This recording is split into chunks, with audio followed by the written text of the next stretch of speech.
Can you get sound now, Nance? Can you get sound now? Fuck my life. Jesus. Um,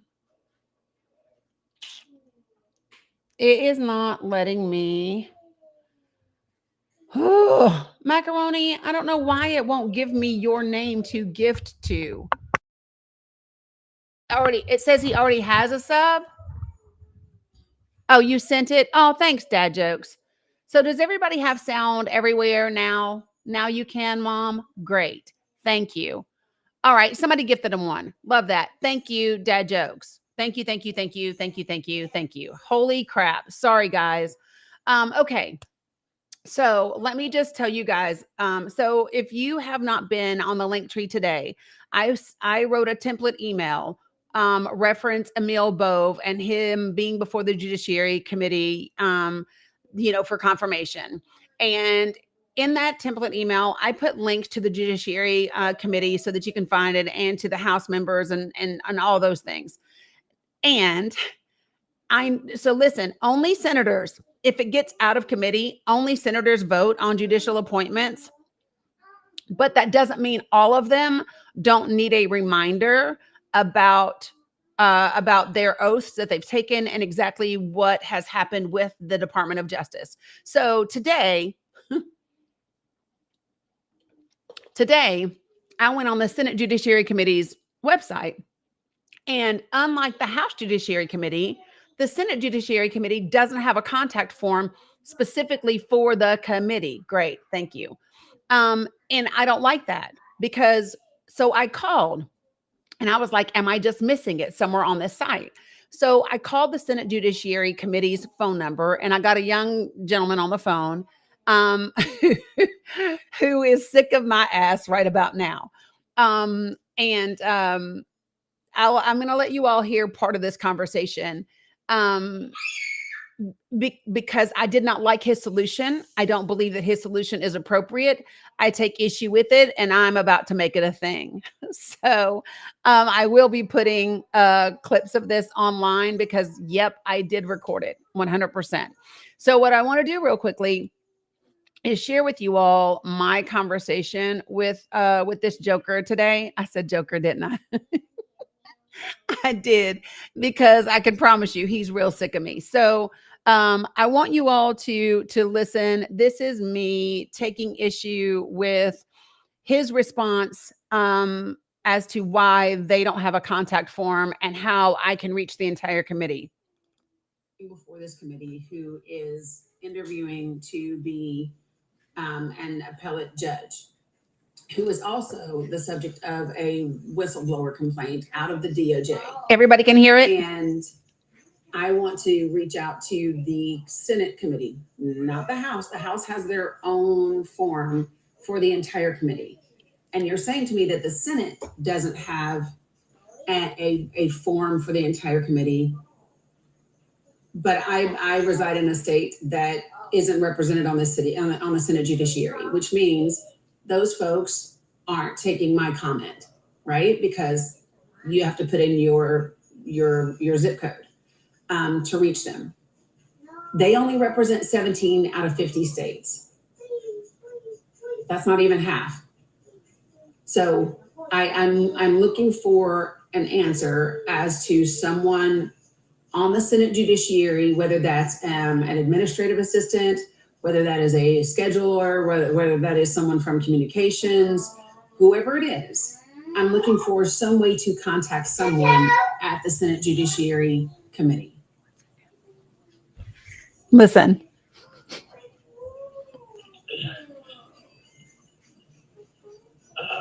I'm not sure what to tell you, because most people just call in. Like, we just don't have that email for nationwide constituents.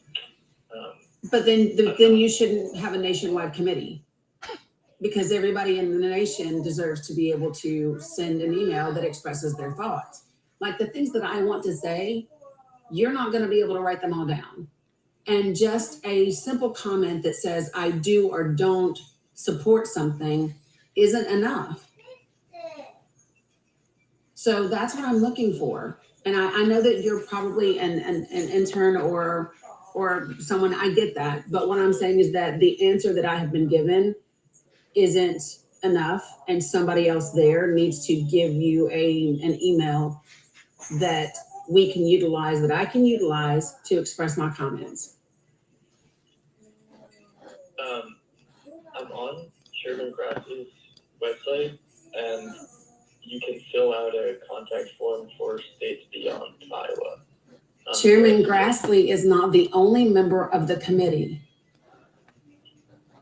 Okay, there's no email for the whole committee. The best way to get a committee staffer to read your email is to submit a contact form on a senator's website, which will go to committee staff at council. Listen. But Yes. so that is separate from their personal office. And this contact form goes beyond just Iowa. What contact form? He has one contact form on his site. One. And there's nothing that says that it goes to a different committee. And again, he's still not the only person. And I'm just going to be really frank. Do I trust one office to get my feedback and my redress, which I'm allowed to do to my government, right? This is my First Amendment right to be able to do this with my government. And it's not that I get to do it through my government through one senator and his one office and trust that it gets to the other members that are on the committee. So like what I'm feeling right now is a barrier to my First Amendment right to contact this entire committee.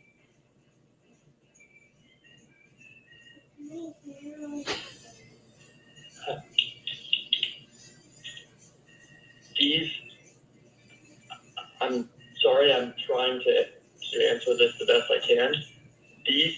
This incoming mail from this exact contact form is exactly what the general committee. This is the staff. It's not. You're not contacting one member of the committee by filling this out. You are contacting the entire committee staff. Just because it happens to be on Chairman Grassley's website doesn't mean it's removed from the committee. Well, it does, because that means it's on his website and it goes to his office. And then you have to trust that office to disseminate that information. The mail that I read. Oh, so you're telling me that you read all the mail that comes from all the members that are on the committee? No. Right, exactly. That's the point that I'm making. That's exactly the point that I'm making. So the very first piece of advice that you gave me was for me to contact whoever my representative is, which you wouldn't be reading that email, right? Your next thing was, well, then now do Grassley or leave a phone comment with you.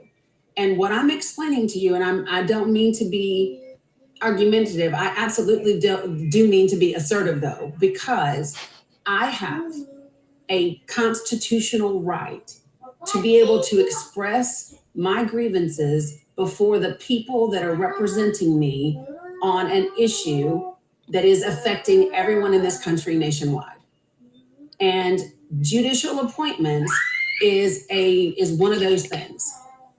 And not having a form for the entire committee, the way that the House does, is a barrier to my ability to do that.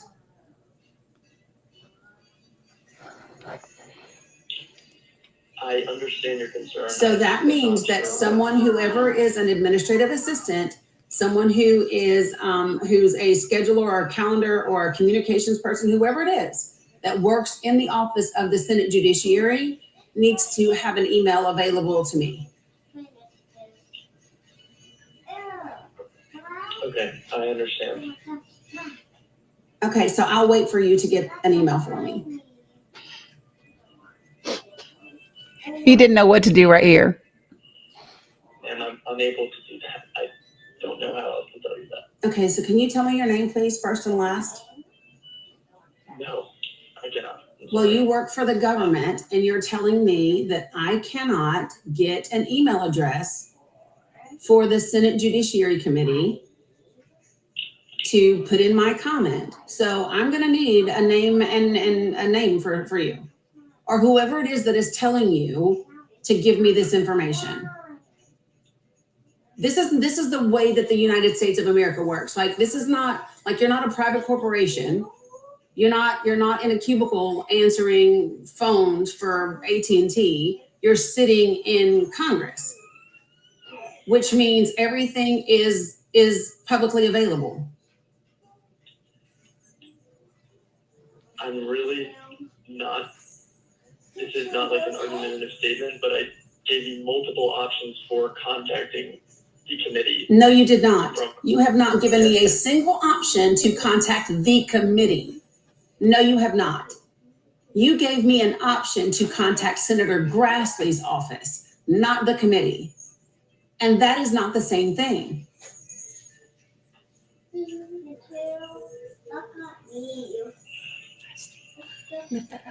Senator Grassley's personal office is removed from the committee office. Which is exactly why I'm asking for an email or a contact for the committee's office. This phone call and the contact form on Chairman Grassley's website is the contact that's available. I'm sorry that there's not a better option, but that is what's available. Okay, so I'm going to try this one more time, please. I need to, because let me tell you how I can tell you that they're not the same thing. So the telephone number that is listed on Senator Grassley's website is 202-224-3744. The number that I called is for the Senate Judiciary Committee. That phone number is 202-224-5225. Don't tell me that they are the same number and the same contact form, because they are not. I'm trying to tell you that they're different numbers. That's the point. Which, if they are different numbers, there should be different contact. That's the point. You are literally making my point for me. If you all know enough that there needs to be a separate phone number for the Judiciary Committee, you also know that there needs to be a separate contact form or a separate email for the Judiciary Committee. You are literally making my argument for me. And this should not be that difficult. If you go on the contact form for Chairman Grassley and under issues, there are two different judiciary issues that ensure that the mail is sent to a different place. But there's From not. his office. I am absolutely, I don't know why this is difficult. This should not be difficult. You don't get to funnel all the comments through one. This is a phone call I made today, senator's Jabber. office. You don't get to do that. One party does not get every comment from American people for the committee that is making decisions that impact every American, regardless what committee they do or what party they do or don't belong to, or if they belong to a party at all.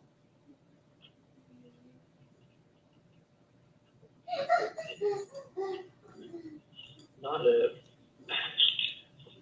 One second.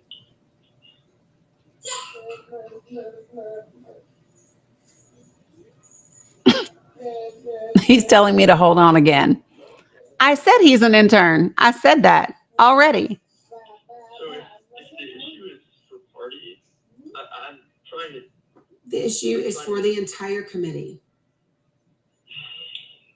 Yes, because the committee staff is removed from the personal staff, it is my opinion that it does not matter who the mail is sent to, because it's distributed to the same committee staff, regardless of which member it's mailed to. That is your opinion. That does not make it so. My opinion is that it absolutely matters. And I would feel this way regardless of whether it was a Republican or a Democrat that was the head of the committee.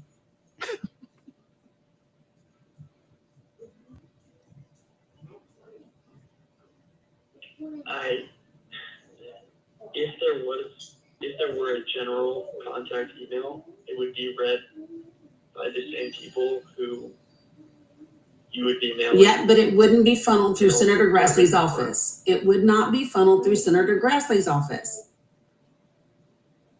I do know how this works. I do know that there are people that get what is submitted through his site, and then they disseminate it to whatever place it is or isn't supposed to go. I'm aware of that. And what that does is it leaves a tremendous amount of error for all of that information to get where it needs to be, especially when you need it to get to all of the members of a particular committee.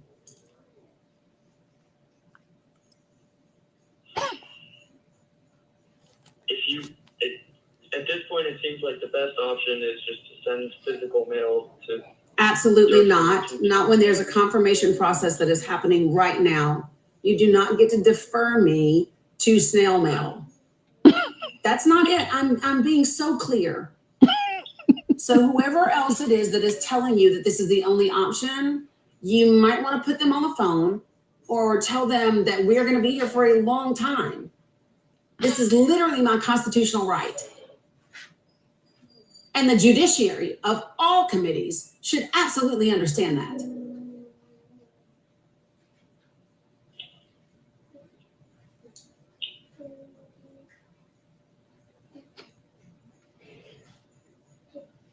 I understand and agree with you that that is your right. I don't. Then allow me to exercise it by getting me a contact for someone that is in the committee. Options for you to exercise that. No, they're not. No, there are not. No, there are not. I am it's very simple. This is not difficult. Someone in the Senate Judiciary Office. Not available.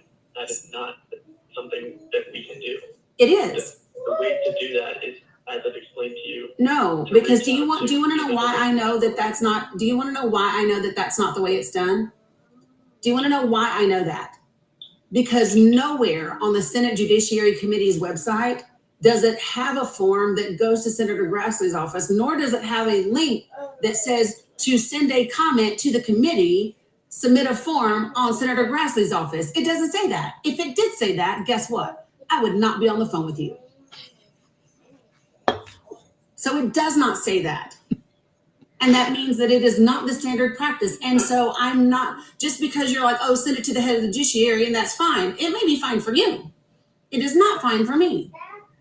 The House Judiciary Committee has a contact form for the committee. The Senate should have the same. And if it does not, then it should have an email address of someone in that office that can be utilized to accept comment on a matter that is happening right now in front of this committee.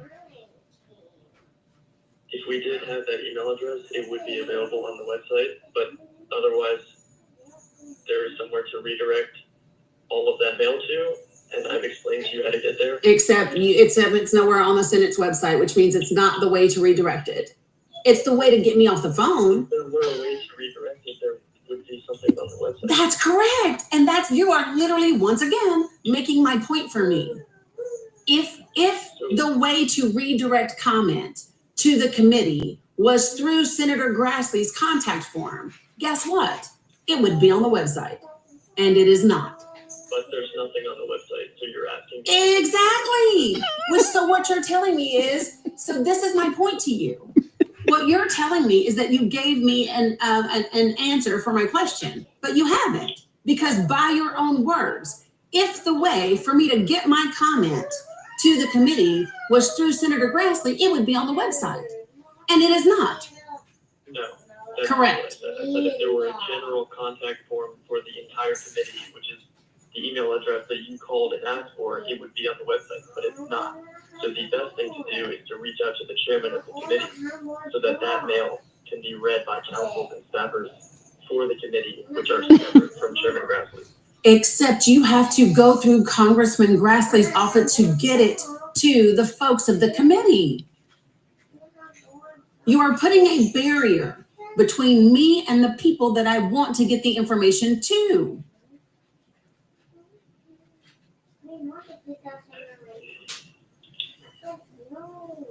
The barrier is the same.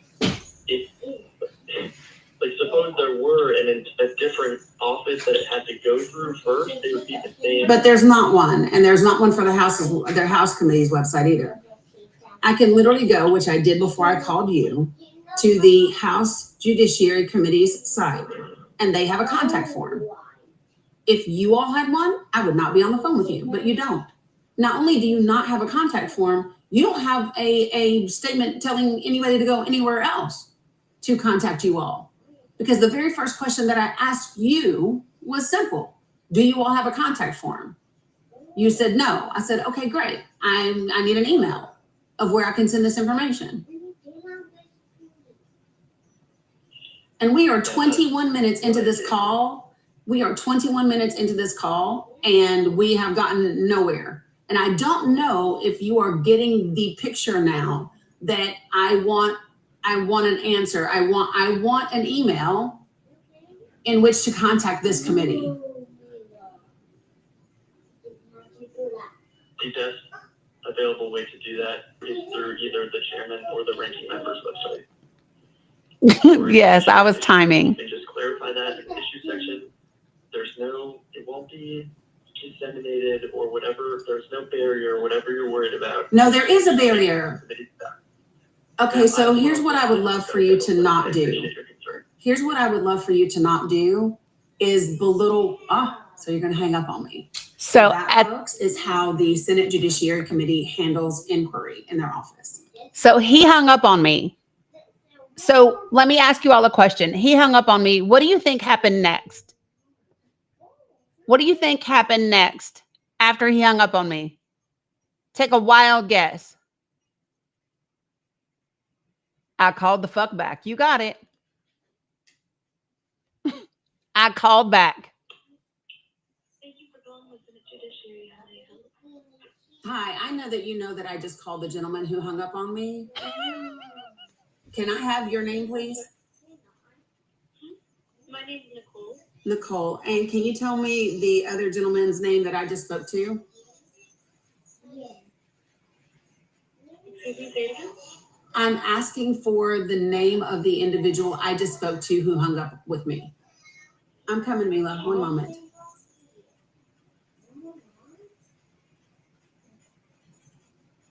Hello, Nicole? Hello? Hey, Nicole, I'm asking for the name of the individual that just hung up on me. Tom. Tom. Okay. And Nicole, is it standard practice for the Senate Judiciary Committee to hang up on American citizens? No, ma'am. Okay, so can you explain to me why Tom decided it was appropriate to hang up on me?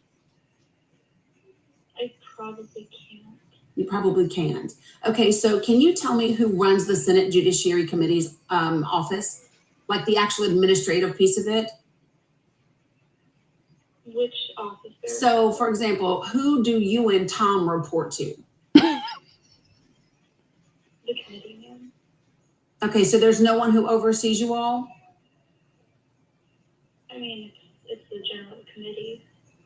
Okay, so so what you're telling me is there's no one between you and the Senate Judiciary Committee. That's what you're telling me. It's the Senate Judiciary Committee members and then you and Tom.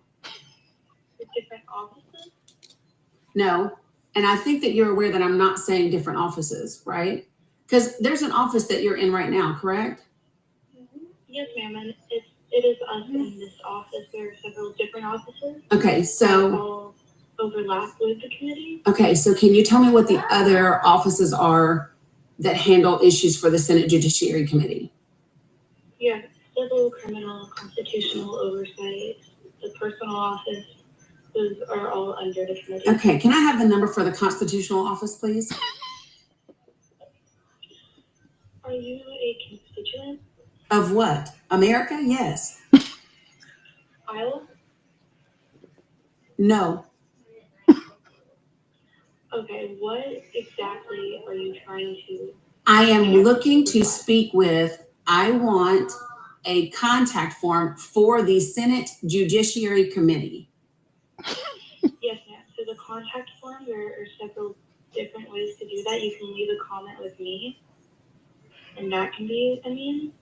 or if you're a constituent or want to go directly through the chairman of the committee, then you'll go to the chairman's website and there is a comment form that you can do that. Okay, Those so are the- I'm sure that you heard Tom speaking with me, correct? Not really. Not really? Okay, well, I'm going to give you just kind of the summary. So here's the thing. I do not want to go to Chairman Grassley's office and leave a comment and hope that that comment gets sent to the right committee for the committee members to all read my comment. I do not want to go through one representative's office in order to speak to all the members of the committee. I would like the committee's contact. And so let me just know, and Nicole, listen, the only reason I am on the phone with you all is because on the Senate Judiciary's website, you have no means of contacting you. So, and if the way to contact you all was through Senator Grassley's contact form, that information would be on your website, but it is not. It is not there. Yes, I mean, it's typically run a little differently than if you were to go through a personal office, because this is the committee as a whole. And when you send in a request, it's not going directly towards the members, depending on the topic of the request or the content. It's going to go to a certain ledge team, and then it'll go from there. So that's how that works.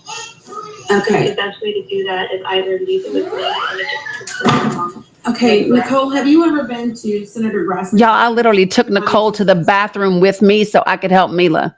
Okay. So when you go to the contact, I'm literally talking to her while I'm taking it to the bathroom to help Mila. And then I come back because here's the thing. They kept telling me that on Senator Grassley's website, there was an issue box for judiciary, but there is not. So let's reiterate what you just said. What you just said is when you go to Senator Grassley's contact form, there you go to questions and comments, which by the way, I've already been there. And you said there's a place to say message and you can leave your message there. But you and Tom both articulated to me that there is a drop-down box for issues, but there is not, is there, Nicole? No, ma'am, that's not what I said. What did Tom say? There's issues for judiciary. Then it gets put in the correct. Right. So what does that mean? So let me just explain to you the process that you are describing to me.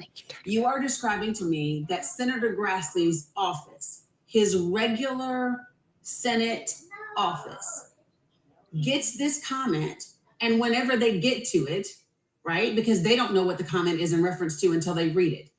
And so they have to go through all the comments that come in throughout the day, right? And then hopefully they get to my message in time to get it to the Senate Judiciary Committee in reference to something that is happening right now. And then I have to hope that they read it and then they get it over to you guys. I'm not sure through what means, whether they email it over to you or what they do, right? And then I have to hope that once it gets over there, it gets to all the members of the committee. I mean, it doesn't go to the members, it goes to the correct ledge team, if that makes sense. That was me sighing, not Nicole. So you explained to me that there's a constitutional office. I would like the number to the constitutional office for the Senate Judiciary Committee. That ledge team. That's not a main contact. It's like an area that it would get dispersed into. Right. Yeah. Mm-hmm. Right. And so that means that they are the people that I need to talk to. Not as a means of contact. This and leaving a comment here are really your best option. And so I've explained this 1,000 times. What I desire to say in my communication is more than the comment that you are able to take. If you think it's more than something that we can take, then the best option. Nicole, I'm really gonna ask you all again for a different. Right, Chef Ryan. If we had it, I assure you we would give it to you. means of contact. And so I'm asking, I'm really asking for someone else to talk to who would have a better answer, because this answer doesn't work. You can try contacting the personal office. Oh, never mind. I found the Constitution Subcommittee's number. I found it. I will call them myself directly. Thank you, Nicole. Yep, you too.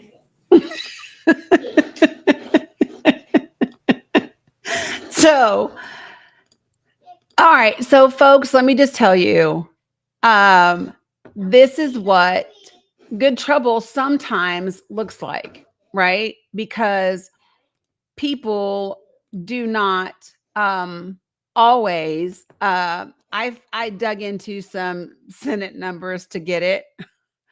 But listen, because it's a subcommittee of the judiciary. But here's my point. This is a practice that's not okay. This is a practice that is not okay. If the House Judiciary Committee has a form for everyone to contact that particular committee, the Senate should do the same. If the Senate Judiciary Committee, right, has its own telephone number, it should have its own contact form. And it is unreasonable. So this is why the government takes so long to get shit done. Because let me tell you how dumb this is. What is so ridiculous about this is that you want people to contact each of these members independently, hope that their staff gets to it in time for the actual judiciary committee's information, right? And then it gets there, and then those people, Tom and Nicole, have to read that information before it gets to either the constitutional office, the oversight office, or whatever subcommittee of the judiciary is, right? So now you have all of these things that are clogging up the pathway to get this done. When here's what would be even simpler is to have a contact form on the Judiciary Committee's website.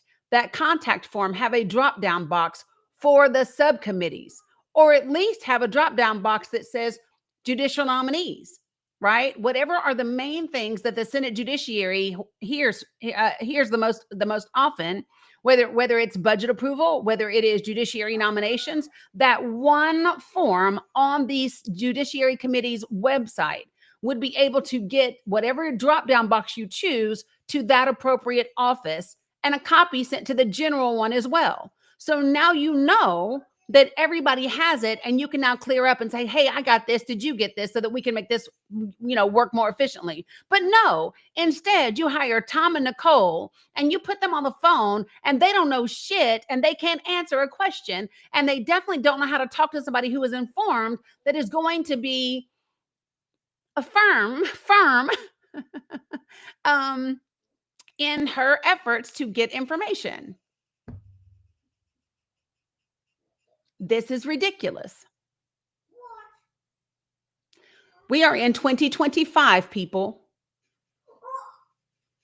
You cannot tell me. So I'm not going to leave my comment with an intern who's going to say, Emil Bove, the box to check is no, she doesn't agree. No, that doesn't adequately represent what I want to communicate. Well, so here's my Jabber. Jabber said the more pressing issue is Senator Grassley's pulse. Listen, the more pressing issue is, and I would feel this way if the majority leader was a Democrat. I don't think that Republicans should have to trust whoever the majority leader is at that time to get that information to all the other members of the committee. Right? This is just my thoughts. And so Tom's poor ass, I'm fine that Tom hung up, but that's why I wanted to get, you see, Tom didn't want to give me his name. I have Tom's name now. And when I write this letter to the editor, when I write this opinion about this, this will be Tom's name, and Nicole will be out there. Yeah. It would seem like that, right? But Tom and Nicole don't want to be the person to give me that subcommittee's information. And I think they personally were worried about the fact that I said that this was a barrier to my constitutional right, which, by the way, I do believe it is. I do believe that this is a barrier to me expressing my grievances to the people that are personally responsible for this. This has to get out of committee in order for the Senate to vote, right? So there is nobody else that I want to talk to about this issue than the Senate Judiciary Committee. Those are the people. And this is why this shit is not a go for me. This is why good trouble is necessary. This is why we absolutely have to hold them accountable and point out these things that aren't working for us, because this does not work for me and it should not work for you. Right. Tom saying, well, I mean, in my opinion, hey, Jen, and my response, thank you, Mike Glover. That's my little dragon head, y'all. But he was like, well, I mean, in my opinion, it's not. Well, that's your opinion. My opinion is that it is. And you can have your opinion, right? And I literally started that entire conversation by me saying, I started that conversation by saying, and I understand that you are probably an intern, and I do not mean to sound argumentative, but I absolutely mean to sound assertive, because this is the thing that I want. This is now the second time that I have encountered such a thing. This is the second time. Oh, listen, let me tell you what. That's why when she answered the phone, I just said, listen, I know you know that I just talked to Tom. I know that you know that. I know that you know I'm the person that just got off the phone with the person who hung up. So here's what I know. I want to know. What's your name? And is it standard practice? You're welcome, Lenny. Right, Jeremiah, I am owed that information 100%. Right. Who approves Tom and Nicole's PTO, Jackie? Exactly. So, I mean, this is one of the things that really bothers me. And this is why I'm saying and screaming from the top of my lungs is that our systems that are in place when it comes to our congresspersons is not efficient. It does not work. And it does not work for the American people. It does not work for the American people. And do you know what makes me really angry about this? This is the way that I feel sometimes about when you're trying to get stuff or information through the VA, right? So, or healthcare even, right? Or even healthcare. This is the thing. When you consider the fact that more than 50% of our country does not read at a fifth grade, at higher than a sixth grade level, right? When they get into a conversation like that, when they get into a phone call like that, right? Oh, it absolutely will be, Astrid. But when they get into a conversation like that, what are they going to say about it? Like, how are those people going to handle that conversation and that pushback? They're just going to accept it and go on, because they're not going to know how to articulate what it is. They're not going to know to bring up the Constitution. They're not going to know to do whatever, right? And this is the part that I have an issue with, because it puts different parts. So guys, for me, this is the same thing. This is the same thing as voter suppression. You guys understand this, right? This is constituent suppression. When they say, oh, I didn't hear from my constituents about this, because you don't have a fucking contact form on the Senate Judiciary website. You couldn't hear from me. And maybe you didn't hear from me because whoever the majority leader is on that committee didn't disseminate my information to you. Right? Right, Mom with Goals. It's intentional. And that's the stuff that I have a problem with. I am so tired of them pretending like they don't know what they're doing, and they are all they are all just innocent and here for the people, when they in fact are not. Exactly, Sandy. Most people will just give up and then never speak to anyone. Who is this?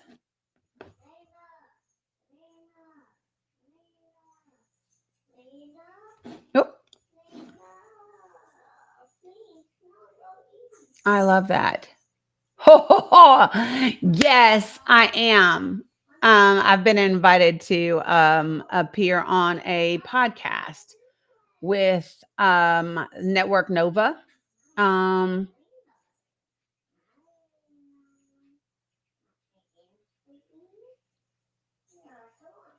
okay, I will answer this as soon as I get done. Yes, I'm going to make that happen. So I am doing my best to make as much good trouble work as I can. And you know, um, keep doing the thing. I just, I don't know. Um, okay. So I want to do this because, right, Rebecca Littlebird, it is suppression. If Karen Hunter were to ask me, I would absolutely do such a thing. 100%. 100%. But I did this on a Monday and I meant to do this. Hey, Joan, have missed you. What's up, Riverwalker? I want to do this again today and I want to remember to do it every Monday. And I have forgotten to do it. So I want to make sure that I do it today. She is on Sirius XM Progress, Laura. That's who she is. So give me a real quick second to do this. All right. So, folks, what I want to do today is very quickly before we get into all the info. I want that screen to get smaller. That's what I want that to do. Is I want to have a quick mental health check-in, a Monday mental health check-in. That is the first thing that I want to do this morning, or the second thing, obviously, that I want to do. So here we go. Give me 1 second. All right. So let me put this up in the background real quick. And what I would like for you to do is put the, well, TikTok's having problems. I guess I did it too fast. Hold on, y'all. Oh, don't make me look for it. Oh, thank you very much. It's going to say from June 23rd. So I'm just going to do it like this. And now I'm going to come back. Sorry, guys. TikTok is making me work for it today. Work for it today. All right, here we go. It's okay, though. We're going to get this. All right. So, yay. Here's what I want you guys to do. Oh, my God. It's not doing it. Okay. I just give up. We're going to do it all from the same screen. You guys ready? So let me turn it around and show it to TikTokers. So here's what I want you to do. I want you to let me know how you are doing today by putting up the appropriate heart. So red is really great, right? Orange is pretty good. Yellow is doing okay. Green is starting to struggle. Blue is having a hard time. And purple is I need support.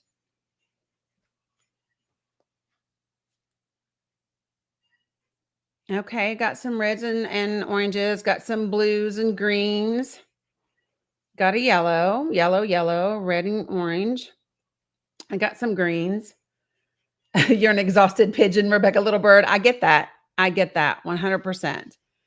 Okay, so if there are any green, blue, or purple people, in my brain immediately I heard purple people eater. But if there are any green, blue, and purple people that want support and you want to come up on the panel and get that now, or you want to talk through it, we can do that right now. If you don't feel comfortable doing it in this space, I am going to refer you to my Discord. In the Discord, we have a Discord channel that is called 8 Minutes. And the reason we have it is because what we know is that if we have 8 minutes talking to someone, and it doesn't mean that you're trying to solve a problem or you're saying anything different, it's just 8 minutes being with someone helps you when you're in a tough space. So if you need support, you can go into that channel on Discord. You can type in that channel and someone will pop up over there. Thanks, Jeremiah. And someone will pop up over there and then you guys can go into a private channel and talk. Okay. And again, you don't even have to talk about what the thing is. You can just talk, whatever it is. You're going to spend 8 minutes together to make sure that whoever it is knows that they are not alone and that we are in this thing together and that they are supported and that if they need help, they can absolutely reach out and get it. Okay. So this is the Monday morning mental health check-in. Again, if you are someone that wants to talk about whatever is bothering you or what you're struggling with right now, you can join the panel. If you don't want to do that, I highly recommend jumping into the Discord and going into the 8-minute channel and letting someone show you some love and support in that way. Okay. You are very welcome, Jessica. All right. So I'm not seeing anybody that has requested to come up and do any of that stuff. If Jabber is, yeah, and someone is always there to support and talk to you. Like we really do have a tremendous community of individuals who are there to back you up and to give you some love and support. You're welcome, Hannah G. All right. So where you been, friend? Joan is popping up here real quick. Where you been, Joan? Oh, this is why I need support. Hi, how are you? I've missed you. Yeah, we have missed you. So I just wanted to say, please, everybody, just pray and like send all the good vibes for your federal employees who are trying to keep us together as a nation. Yes. It's really hard for us right now. I won't, give, specific details, but it's hard. Yeah. I'm currently working 12-hour days. I can no longer work from home. I was supposed to get a promotion January 26th. We know how that went with the hiring freeze. Our entire analyst team quit. And that's the job I was supposed to go to. So I'm the only one who knows how to do that job. Wow. And it was 6 people on that team, and it's only me. Wow, sis. While keeping with my regular job. So it's just hitting me today. I just got a new, something else I had to do today. So they piled something else on me. But I'm just really struggling. Yeah, I get that. I'm sorry. We are definitely holding space and very appreciative of you and the other federal employees that are holding the line, that are doing the jobs to keep the government running. It can't be easy right now. It just can't be. So yeah, definitely my heart goes out to you. My general, frame of mind, I'm generally pretty happy. Yep.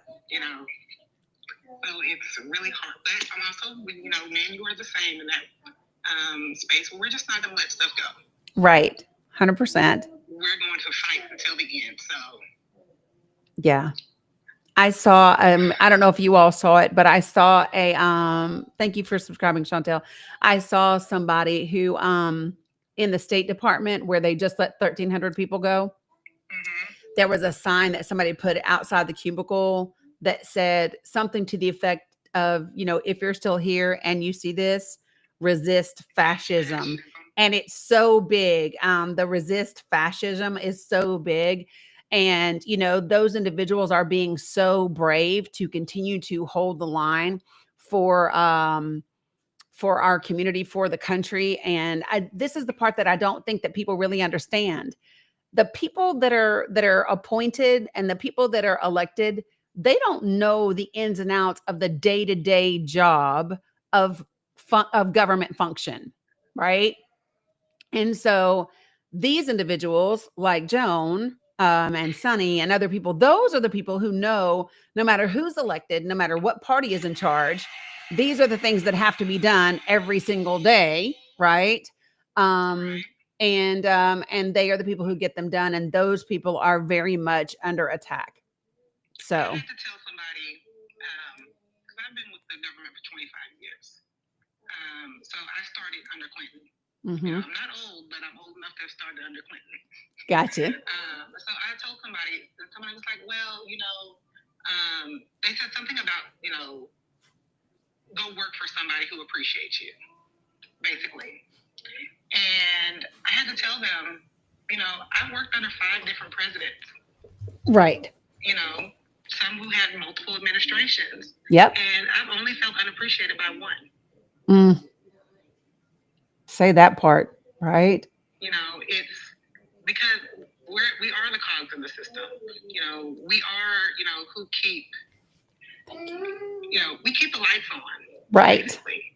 And once that stuff falls apart, people just I just don't understand how people don't get that the comforts and the things that they're used to are just not there. Right. Yep, 100%. And this is the stuff that people really need to sit with, because they don't have, and this is the part that I think this is where Americans, the average American citizen, and okay, so let me just say it this way, because there's 2 reasons or multiple reasons why I think this is the case. I think the average American citizen doesn't know how it works. And I think that part of that reason that they don't know how it works is because we have a country that has a shitty healthcare system, that has whose people aren't taught government and government function, right?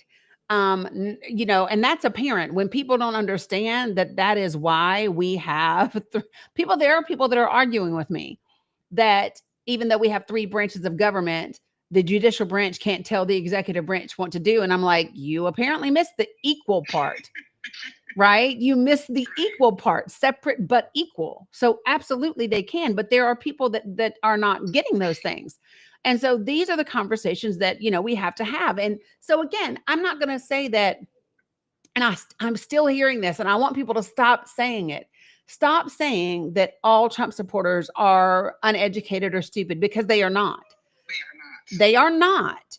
Several in my office, so no, they're not. They're pretty smart people. Yep, some of them are pretty smart people. And the thing about it is, and those who are not what you would consider like highly intelligent, they have a really good basic understanding if it is explained to them in regular terms, right?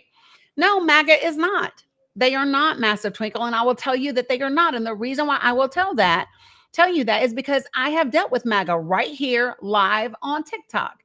So when you say that MAGA is, though, no, they're not. And you have to actually unpack that and stop, because the thing about it is this: if we do not figure out a way to connect with the majority of the people, we have to make it work, because said with love. Yeah, but I'm just saying, y'all, listen, we shift people here. We really do. And I'm going to tell you something. If you think that you're going to argue just facts with somebody and reach them, you're not. What has to be present are facts and compassion. Empathy. Yes, you have to have that. There has to be a space where along with facts, they feel safe changing their position. They feel safe switching their view. They feel safe exploring something different, because that doesn't always happen, right? And if it doesn't, it doesn't matter, right? And so I keep reducing it to like the very most simple thing that I can imagine, right? But all of you all know what? What? Hold on one second, y'all. Let me help her. What? I think your local grocer, I think you're completely correct. Sometimes, you have to think about like that cat backed into a corner. And what are they going to do? They're going to attack. They're going to be defensive because of that. So we do have to hold that space where I heard somebody today that says, I don't forgive you. And you can be mad at somebody, you can be completely over. Like, again, there's people in my office that I've known for decades who I am completely mad at. And they're mad at themselves, but they don't want to say that because now they feel like they will be attacked. And so I hold that space. Hey, tell me your grievances. Yeah. Well, Let's talk so about it. let me tell y'all this. Okay. So I will tell you right now, people have watched me turn MAGA live in the moment, time and time again. So I can tell you that it works because I've done it and I do it consistently. The difference is this, okay? So every single one of us can relate to this, where where you were dating somebody, guy or girl, person, it doesn't matter, right? And your friends are telling you, he ain't about shit. She ain't about shit. Listen, I know her. Don't believe them. And you're like, you just want to believe for whatever you want to believe, right? And then you do believe. And then when you FA and FO, right? You don't want to admit to your friends that you have been betrayed, because then you're embarrassed. Now you're embarrassed that you didn't see it. Now you're embarrassed that you fell for it. Now you feel shame because you chose it. And so that is where plenty of people are right now. And so what we don't help by doing is pointing the finger and say, well, your dumb ass voted for it. They might have, but you've chosen dumb shit in your life too, right? I'm going to tell you, nothing good comes from shame. Nothing good. Yeah, nothing good comes from shame. And everybody needs to really realize that. It doesn't. And so if we want to be able to get this happen, and are there going to be those that are unreachable? Of course. So you have to be, and do you know the only way you're going to be able to determine who those people are is if you're listening for connection? Because I've talked to some people, and y'all will be in the comments talking about boot her, boot him, get them down. They ain't listening, right? And then 20, 30 minutes later, that person's talking about, I just love you. I look for you, or I appreciate you, or I'm going to do this, or, I just need to have an open mind, or, wow, I never thought about it this way, right? The way that you can navigate that space is when you are listening for connection. And if you are not listening for connection, that's where you're missing it. Don't be listening to argue. Don't be listening to respond. Don't be listening to, to give them a fact, right? No, you have to be listening for connection. I'm always looking for that. It's not turning the other cheek. Yeah. Stop thinking in such, because we're calling them defensive, but we're defensive in the same way. And we're saying, I can't do this, I can't do that. Well, then, it's not that, again, it's not about complete forgiveness. It's not about forgetting that, you were here and this is your fault, but you don't have to always point out people's faults. Yeah, here's the thing. You always have to say this is something you did wrong. See, I don't have to forgive them. You want to know why? Because I had no expectation of them, and they had no obligation to me. They had no obligation to me. So there's nothing to forgive, right? But for me, it is about just providing a space that is welcoming. You know what I mean? For them to be able to do that. Yes, Denim, you can. I know, because I've done it several times. Go listen to my podcast. Go listen to the YouTubes. I've done it all the time. But and I do. But so somebody in the comment said, I think some people have a gift for this. I don't, because I'm angry. Well, let me ask you a question. Do you want to be angry? Because that ain't really a healthy way to walk around. Man, that's why I'm up here now, because I don't want to be angry. Right. I just found myself really, really frustrated this morning, and I'm getting migraine. They're saying, hey, Joan, you need to do this, you need to do this, or this system's gonna fall apart. This person left, and now we have nobody to do this. And it's only been 2 weeks since everybody's basically been gone. So we're still trying to find our way. And I can be so angry about that. And I'm just trying to let go, because I try not to be an angry person. Right. I don't want that in my life. I have too many kids to be angry. I have, too many responsibilities, mortgage, car notes, all these things. And it's just, I just needed an exhale moment. Yep. So let me share okay. So every time I see this, I share it because it's so powerful. Appreciate you, Mia. So, there's like a video that goes around. Yeah, Jabber, I thought I brought you up. What happened? I did, Jabber, I brought you up. Um, so let me tell you, so there's this video that goes around and there's a guy talking and it shows all of this pretty land over in Ireland. And he says in Ireland, they don't say I am sad. And then he says what they say in Irish, right? I don't speak what they speak, right? But get this out. What they say is that the translation of it, it says, sadness is upon me.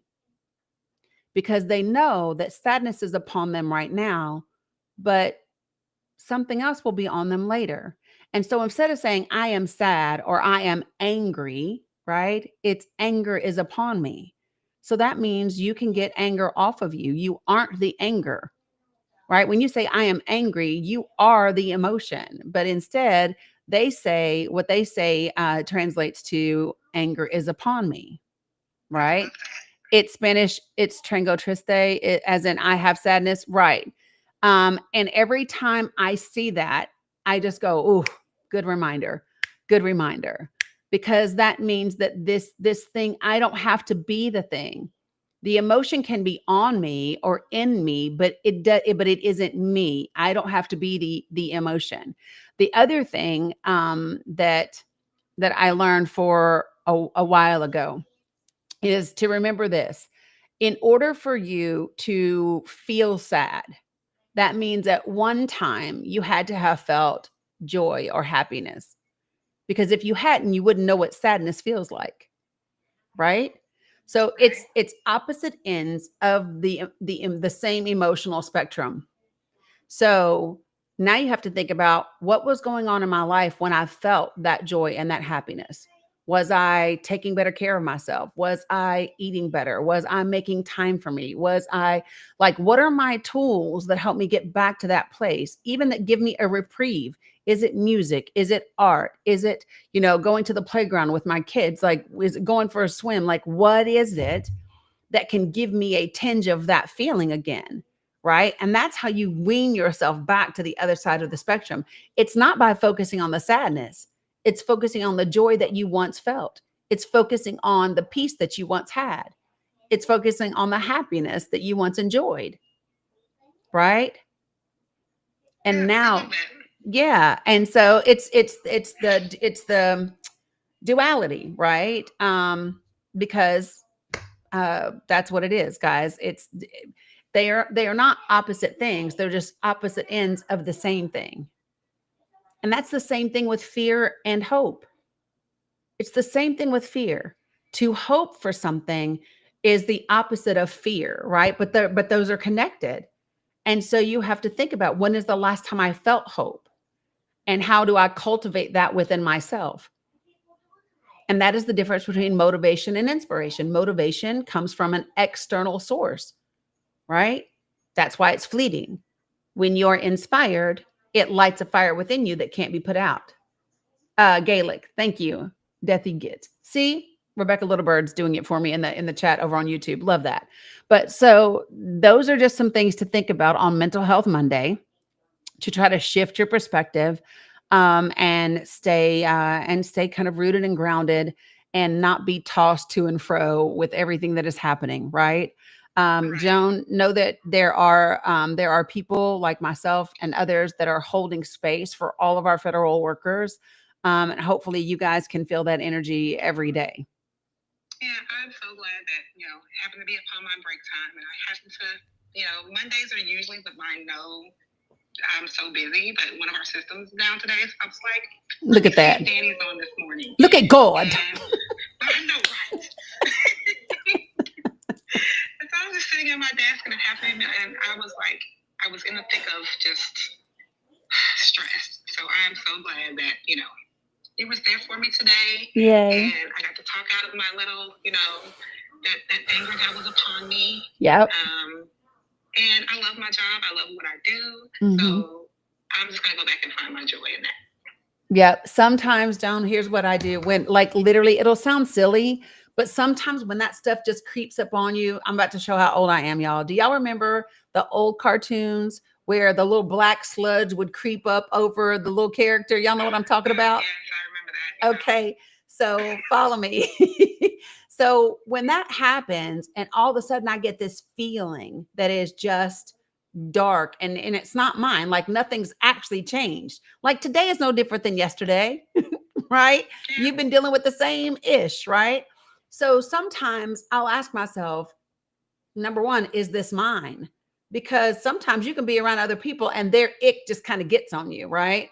Right. Number two, has something changed to make me feel this way, right? And does it require this feeling? And even if the answer is yes, right? I literally will do things like this and just wipe stuff off of me. It's the symbolism of it, right? It's the symbolism of shaking it off and then putting some music in my ears, just something like that. Believe it or not, just the symbolism of that action helps you go, whoo, it's getting off of me. You know what I mean? Thanks, Teresa. I appreciate you. So just a little thought if you need to do that. Okay. Yeah, girl. Thank you. Yeah. I'd be like, that ain't mine. So I appreciate you, I'm going girl. back to my desk now. Okay. Well, we miss you. Love you. Keep your head up. I miss you. I'll see y'all in the comments for while I can. Okay. Yep. I Okay. love it. Calm me down. Thank you. Love you. Okay. So I know that all y'all are like, well, dang, you got up here immigration and Medicaid, and we are going to get there. And making sure that we are okay in our mental health and in our head space and in our heart space is incredibly important, because we will not be able to handle what's happening with immigration or with Medicaid and with SNAP if we don't stay that way, if we don't stay rooted and grounded and centered and in a good space, both mentally and spiritually, and in your heart space, right? So just want to throw that out there. We're about to get to immigration in just a second. Before we do that, Jen, what you got for me? Hey, Dani.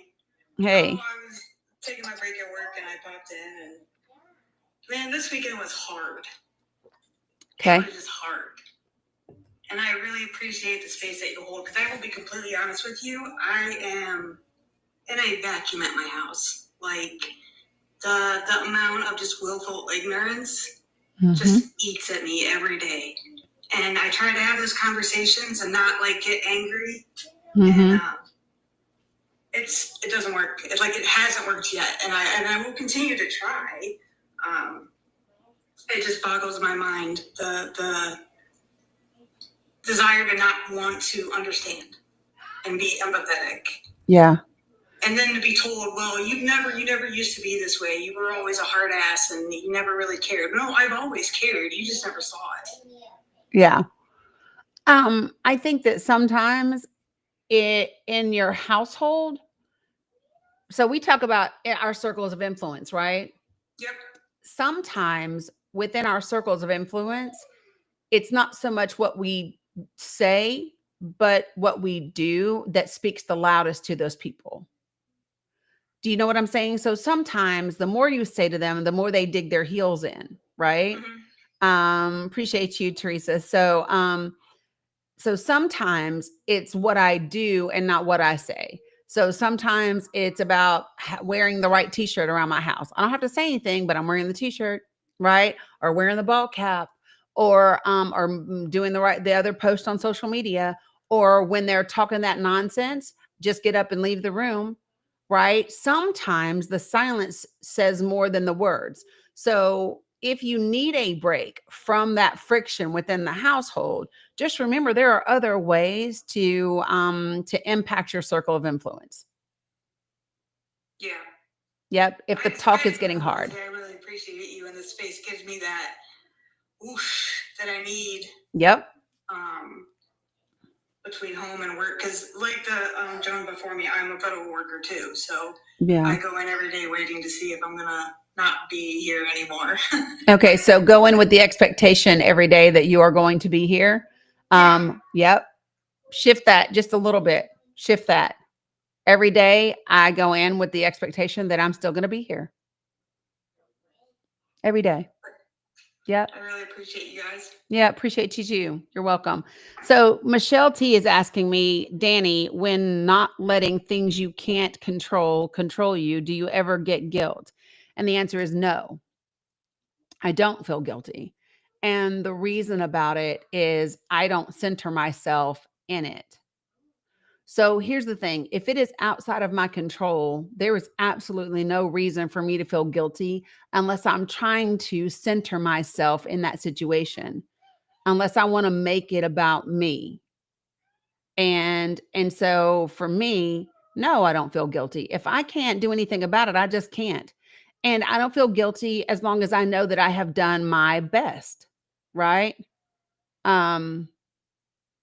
Thanks, Mia. You know what I'm saying? So, right, don't center yourself in global pain. Don't center yourself in national pain. Because I absolutely hate what is happening with our unauthorized immigrants in this country, and sometimes authorized immigrants right now, right? I hate what is happening in our country. I don't feel guilty about it because I didn't vote for it. I do everything that I can to prevent it, to support it, to help eradicate it. So I don't take that home with me. I don't choose to take on somebody else's stuff. No, thank you. One of the best things that I ever learned to do was to ask myself, is this my stuff? Is it really mine? Do I have a reason to feel guilty? If the answer is no, then I'm not feeling guilty. Did I do anything? Am I complicit in this? Did I participate?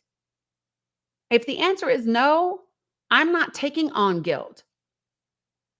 I'm not going to do that because it's not about me, right?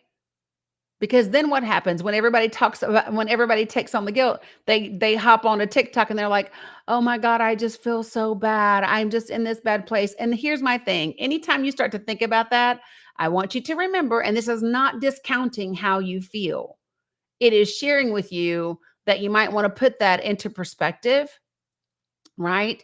Because I don't have a significant other that is in a building right now with no air conditioning, with no windows, with no mattresses on metal bunks. I don't have anyone right now that has been snatched off the street, that has been thrown on a plane and deported to one of the worst prisons in the world. I don't have that, right? So whatever I'm feeling, whatever it is that I may feel, it's not what others are going through. And it doesn't belittle what I might feel.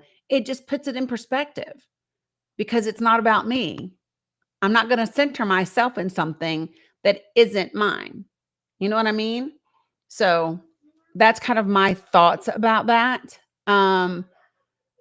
I'll do Poison and Pascal real quick. What's up, Poison? What you got for me?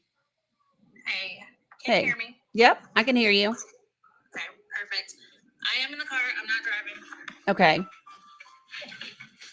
But I just wanted to say that, like, yesterday, I took some of your documents, links from your link tree to talk to and discuss things such as the National Weather Service and all the things going on in Texas with one of my Trump supporting friends. Mm-hmm.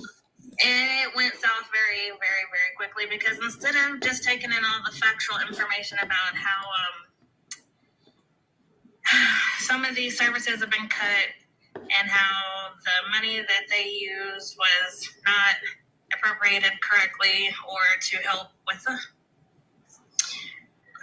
the flooding or to prevent it or they just accused me of copy and pasting information, and I'm good at doing that. I was like, perfect. I said, so what you're saying is I'm not smart enough to get the research. Awesome. And that's kind of where we left the conversation at that point because I'm at a loss. I'm at such a loss. Like, I don't understand why they don't want to take in facts. Do you really think it's that they don't want to take in facts? Well, she ended it. I wish I could swipe over to read the whole conversation, but it would take me out. But she basically ended it with, I'm not buying it. I've talked to soldiers in other places that were affected, like in North Carolina, and they never got the assistance because of Biden.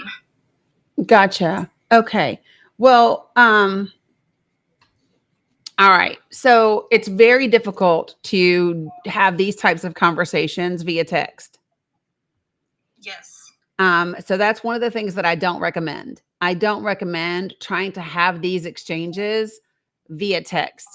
At a bare minimum, you need to be on the phone and preferably in person, right?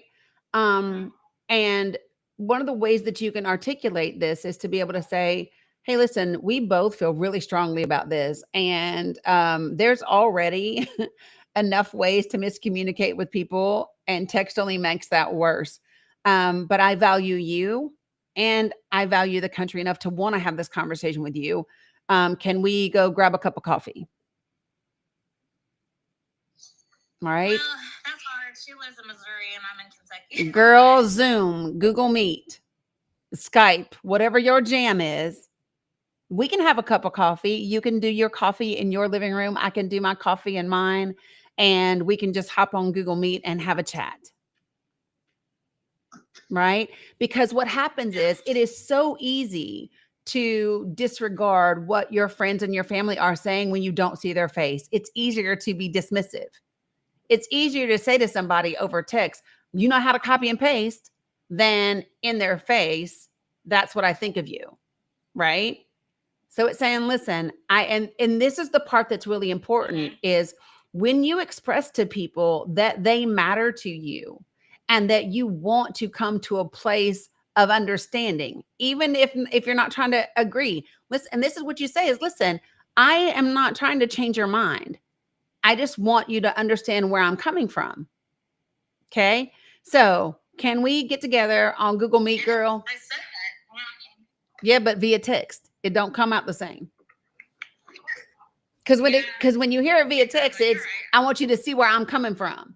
Rather, it's just different, right? So that is why, that is one of the reasons why that face-to-face is just so critical. Your kids don't get what, Nene? That it's better to talk in person? Oh, That's because they ain't got no frontal lobe developed. If them jokers not 26, they ain't got that yet. They don't got to understand it. They just have to participate in it. Yeah, that's okay. You don't have to understand it. I think at this point, I would probably have to wait a couple of weeks or so before I would ask her to do any type of Zoom, because I don't think she's right now willing to even listen.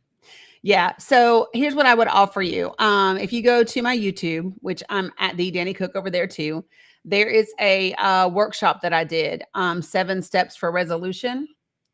And I would highly recommend taking a peek at that before you do that. I still have to get my last one up, that last workshop, because it got very heavy and people shared a lot of personal things. And so I want to make sure I don't put anything out there that is whatever. So I've got to figure out how to edit it and get it up. But anyway, I would start with at least that one, the 7 steps for resolution, because it talks about, there's a book, if you've never read it, it's by Susan Scott, which is Fierce Conversations. And fierce conversations doesn't mean arguing with everybody. It just literally means, how do you have conversations that people are typically maybe afraid to have or cautious about having because of whatever it is the outcome is that they're scared of having, right? But the thing about this is listen, whatever the outcome is, if you're afraid that you're going to lose the friendship, if you have the conversation, you're going to lose the friendship anyway, because you're not having the conversation. So it's already not the friendship that it used to be, So that's the piece. So I would go to YouTube, watch the 7 steps to resolution. And then when you feel like ready, then invite them to have a Zoom. And you don't even got to say that you're going to talk about shit. You can just be like, hey, I have missed you. I know that things have been tense. Let's grab a cup of coffee over Zoom so I can see your face and you can see mine and we can catch up. And then you might even do that first, just as a soft, like, reconnection, and then do another one where you all actually talk about some of the political stuff. You know? I like that. That's a Yeah. good one. Yeah. That way you just create a safe space to talk. The biggest thing that people are afraid of, I want y'all to think about this. Think about this, whether if you're in school, everybody can remember being in school, or at work, right? If you're at school and all of a sudden the intercom comes on and they say, Poison, come to the office, da, da, da, da, da. Everybody in the class is like, ooh, and the whole time you're thinking, what did I do? What am I in trouble for? What negative thing is coming, right? Same thing at work. You get told your boss wants to see you. You don't go, ooh, I'm getting promoted. Nope.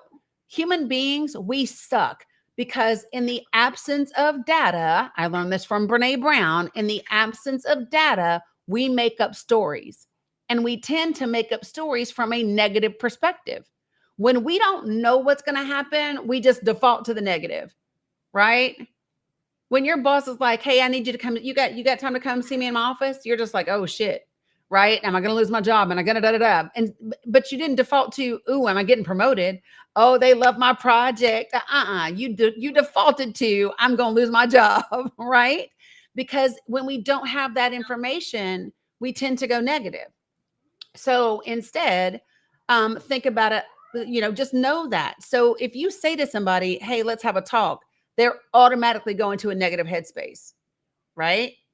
So you have to set up the conversation so that they know it's going to be safe. They know it's going to be safe. And that's why I said, when you talk to her, it's, hey, I miss you.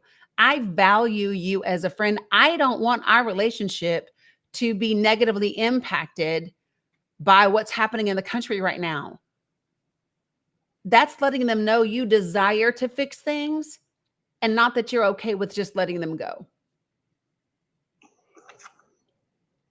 So That makes sense. Because I was ready to block them.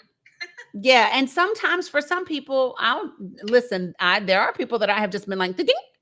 But most of the time, those aren't people that I have like real, like serious relationship with. They haven't been whatever. And I have some family that I don't talk to, but I don't block them because they gonna see the information regardless. I'm gonna be on your timeline. I ain't gotta block you.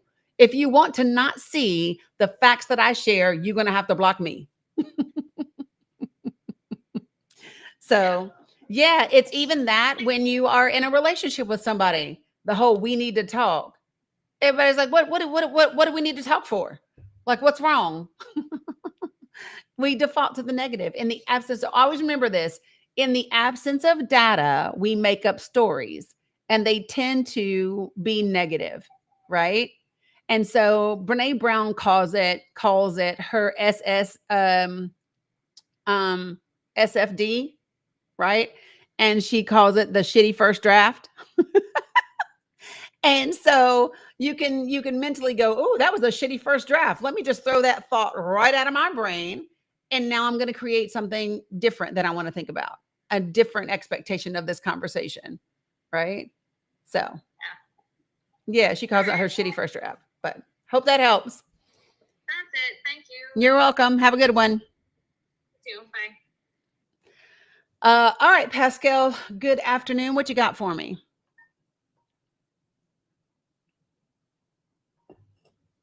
O.E. Pascal.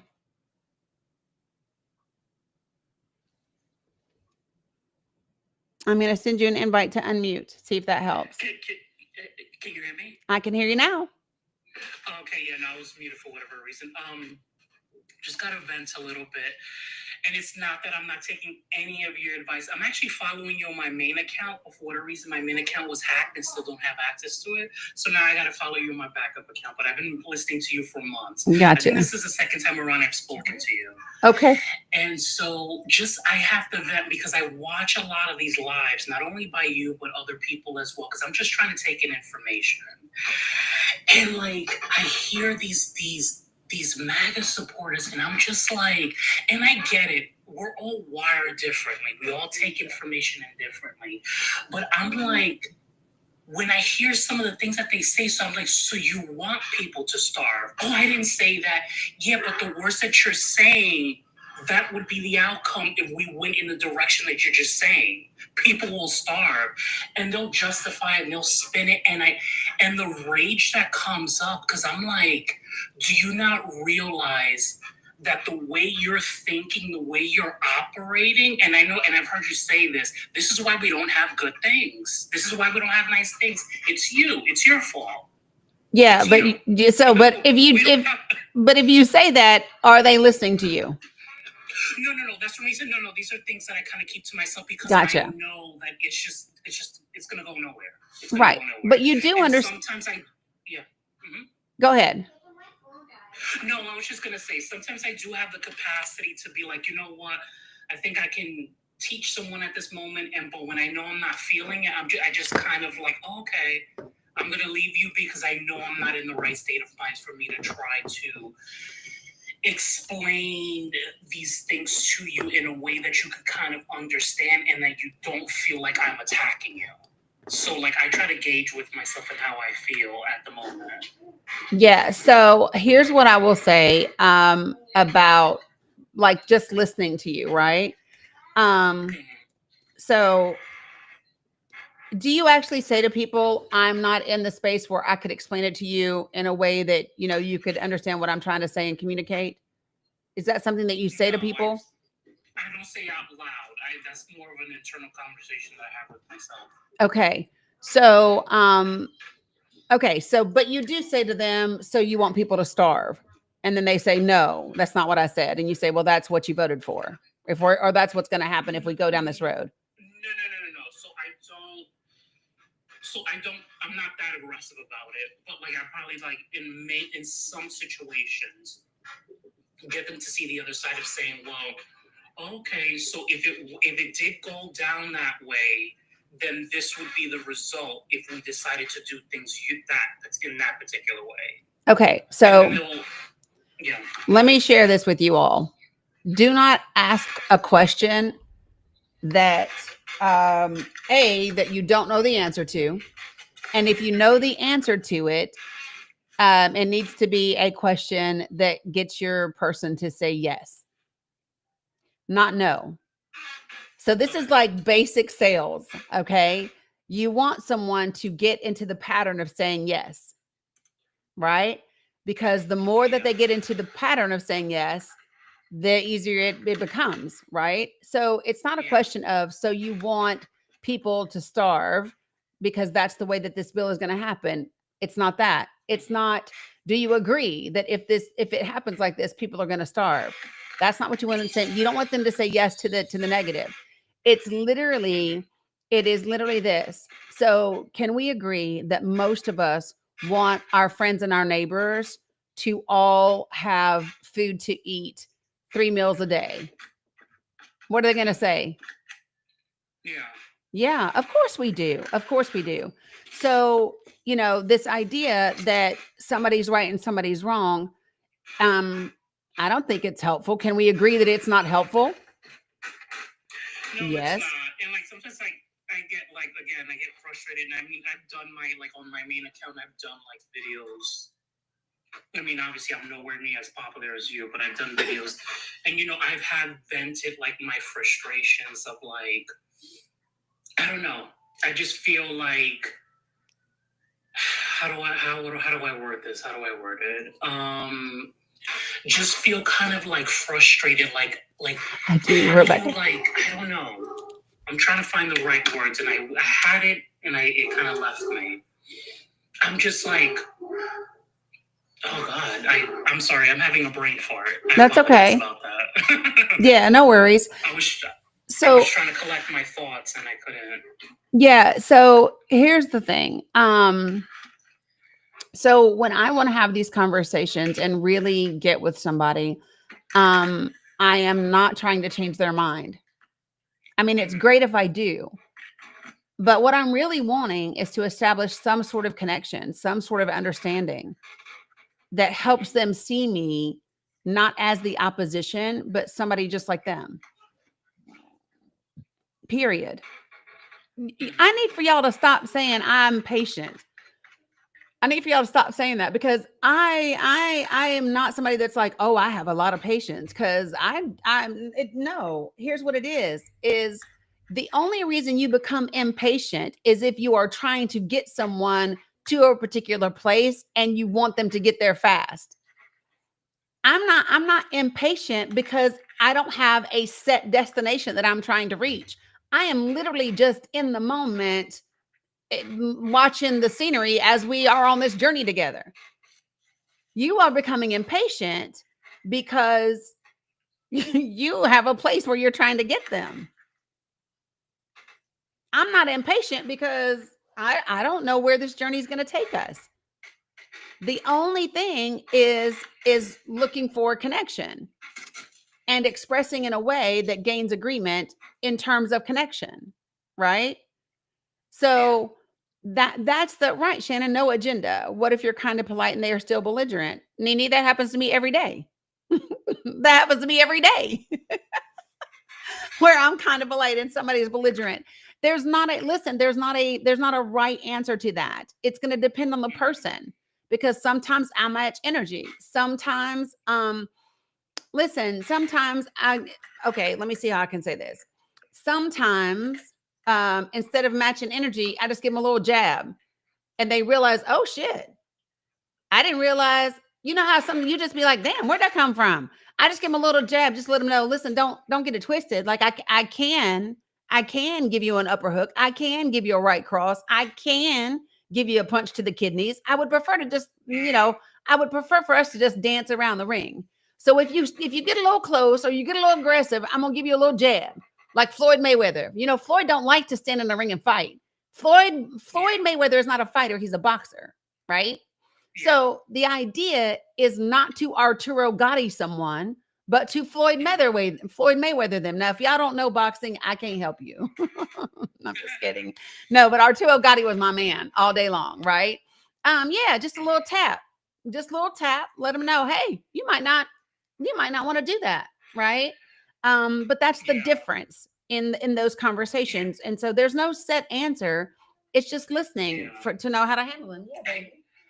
I think it was last week or the week before. No, I think it was last week. So my mother-in-law, so we have like next door neighbors, and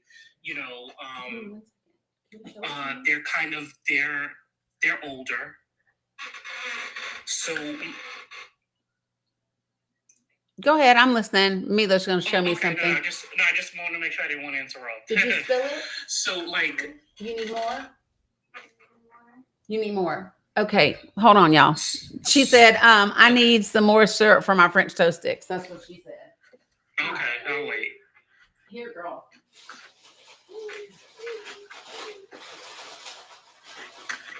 All right, here you go, love. There you go. You're good. Be careful with it. All right, I'm back. Yeah. So my mother-in-law was actually, I think this was last week, she was talking to, or I think it was the week before. She was talking to our next door neighbor. She's in her 60s. The neighbor, I think he's around the same age, maybe probably already in his 70s, but a really strong 70-something-year-old. And they were having a conversation about something. This is, this is after the flooding in Texas. Mm-hmm. And she mentioned something with them passing in reference to the flooding. Oh yeah, that's terrible, but it's just nature, it's just the way it is. And she said, yeah, but we're exacerbating what's going on a global scale when it comes to like climate change.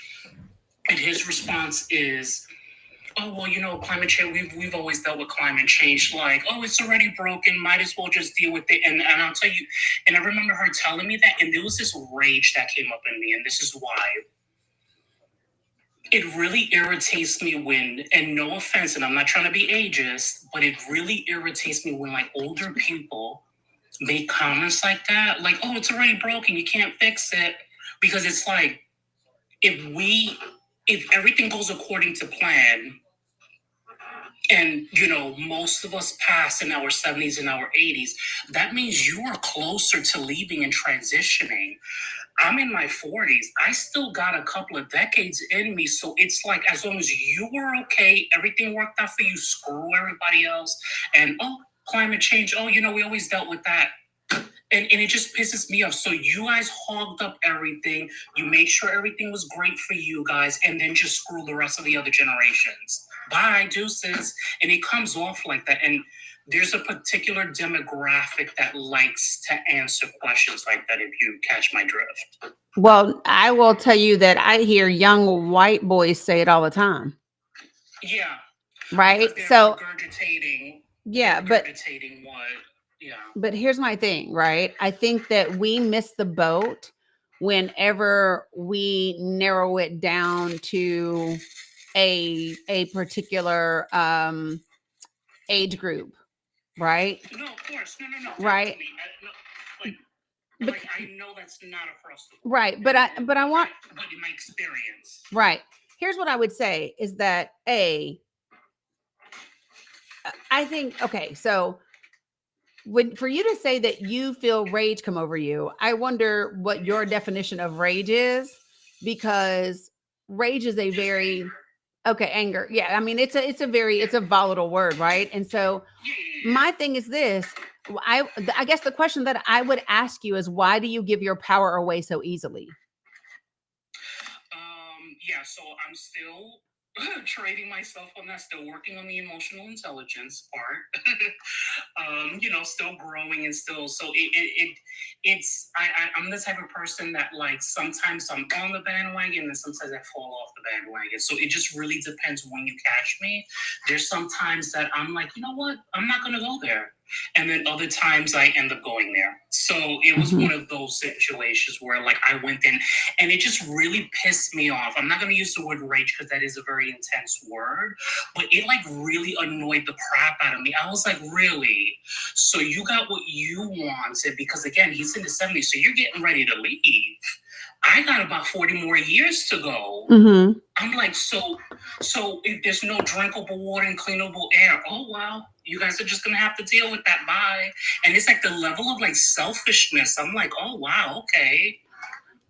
Yeah. So I think that, so this entire thing that you're describing to me right now is a you problem. Yeah. No, I know.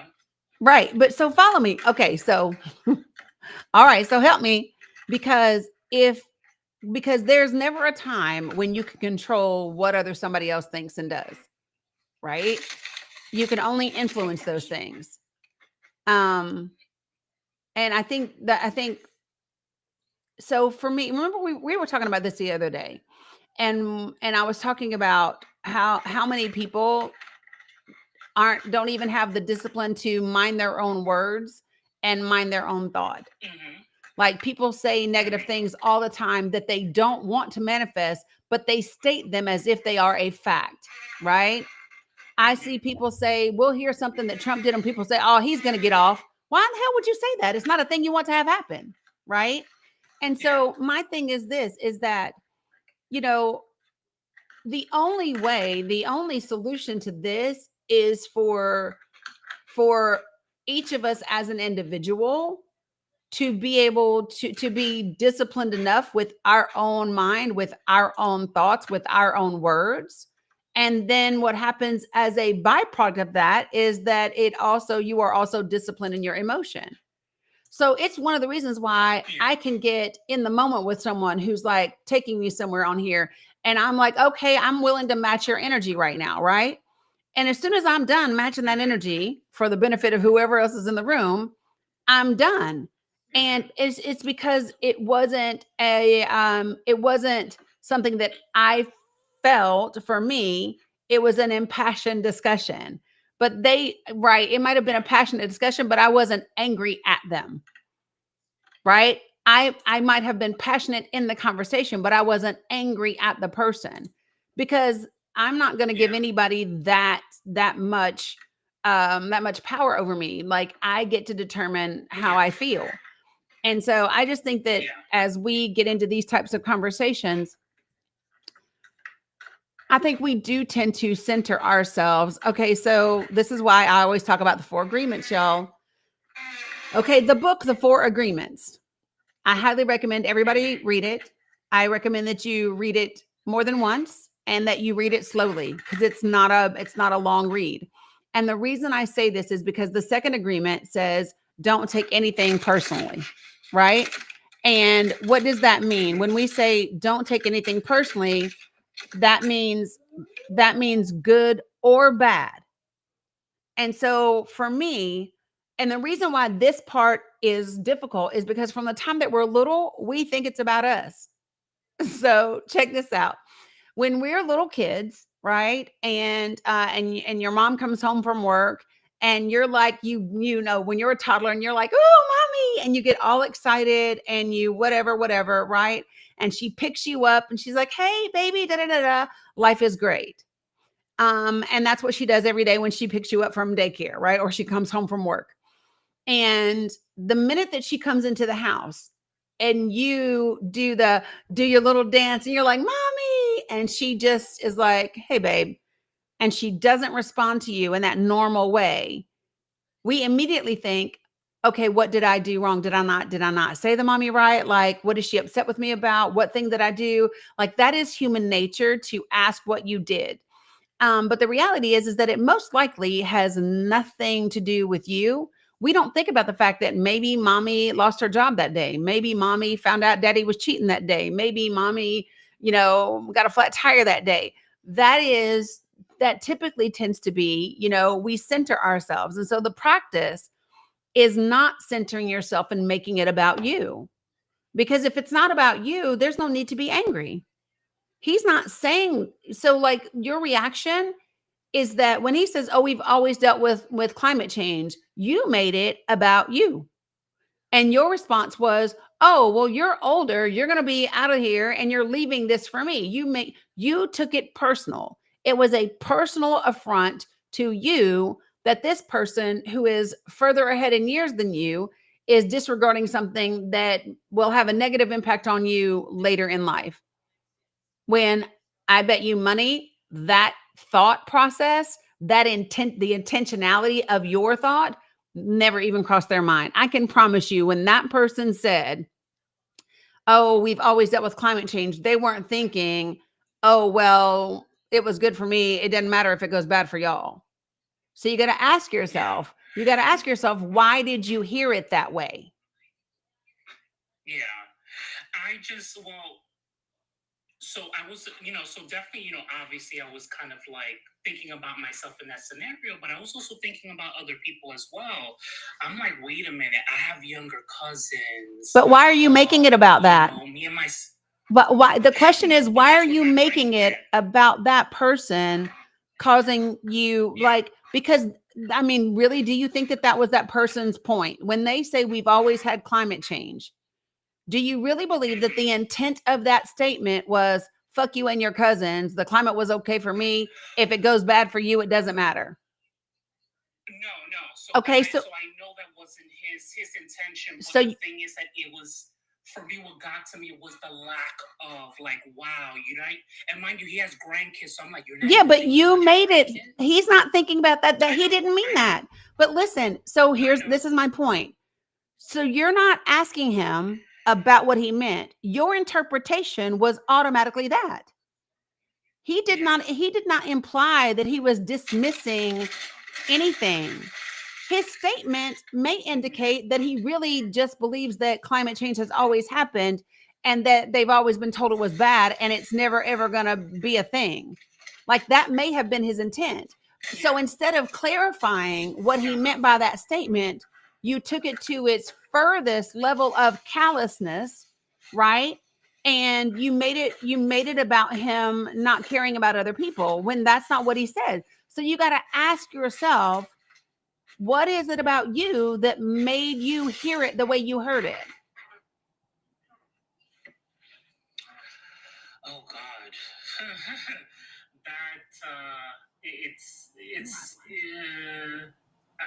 I think I kind of know the answer to it. It's just more kind of like the way.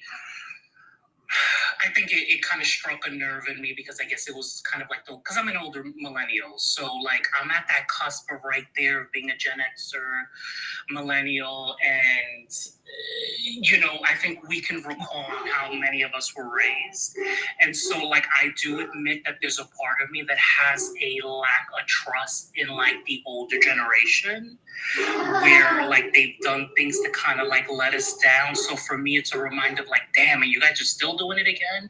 Like y'all, a whole bunch of you, not all of you, but a whole bunch of you messed up, and you still are just like, oh well. So what you're saying is you have unresolved trauma, and you allowed it to impact what he said. Mm-hmm. Yeah. So that's a you problem, not a him problem. Yeah. No, I know. I would never. That's the reason it would never be a situation where I would confront him about No, it. Let me tell you. So now I'm going to hold you accountable. Hold on. So listen, I can't let you sidestep it. And I'm going to tell you why. Mm-hmm. Because the first thing that you said when you came up here was, I just need to vent. But it turns out that the problem isn't the person that irritated your soul. The issue that needs to be addressed is actually you. So, but you're coming up here to vent. You don't know, or at least you did not before this conversation. And the reason why is that if you did know, right, then you wouldn't be coming up here to vent about the other person. It would be, hey, listen, I've got some unresolved stuff. And when this happens, it triggers me in this way. And I need some tools to be able to identify it. How do I do that? But you're not doing that. What you keep doing is going, I know. No, you don't. And if you do know, you're just like, oh, I know I am this way and I'm doing nothing to fix it, which is exactly what you're accusing that person of.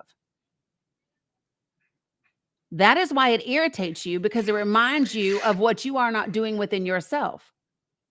It irritates you because they are reminding you of the work that you are not doing yourself.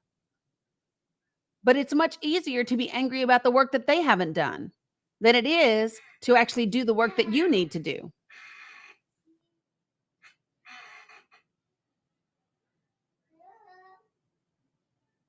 No, I get it. I get everything that you're saying, and the reason why I keep saying I know, because it's just a lot of times like saying things out loud and talking to someone, it helps me to kind of connect the dots. So I may have not known that at the start of the conversation, but then during the conversation and then listening to some of the things that you're saying, I like immediately like connect the dots and go, oh, okay, that's where that's coming from.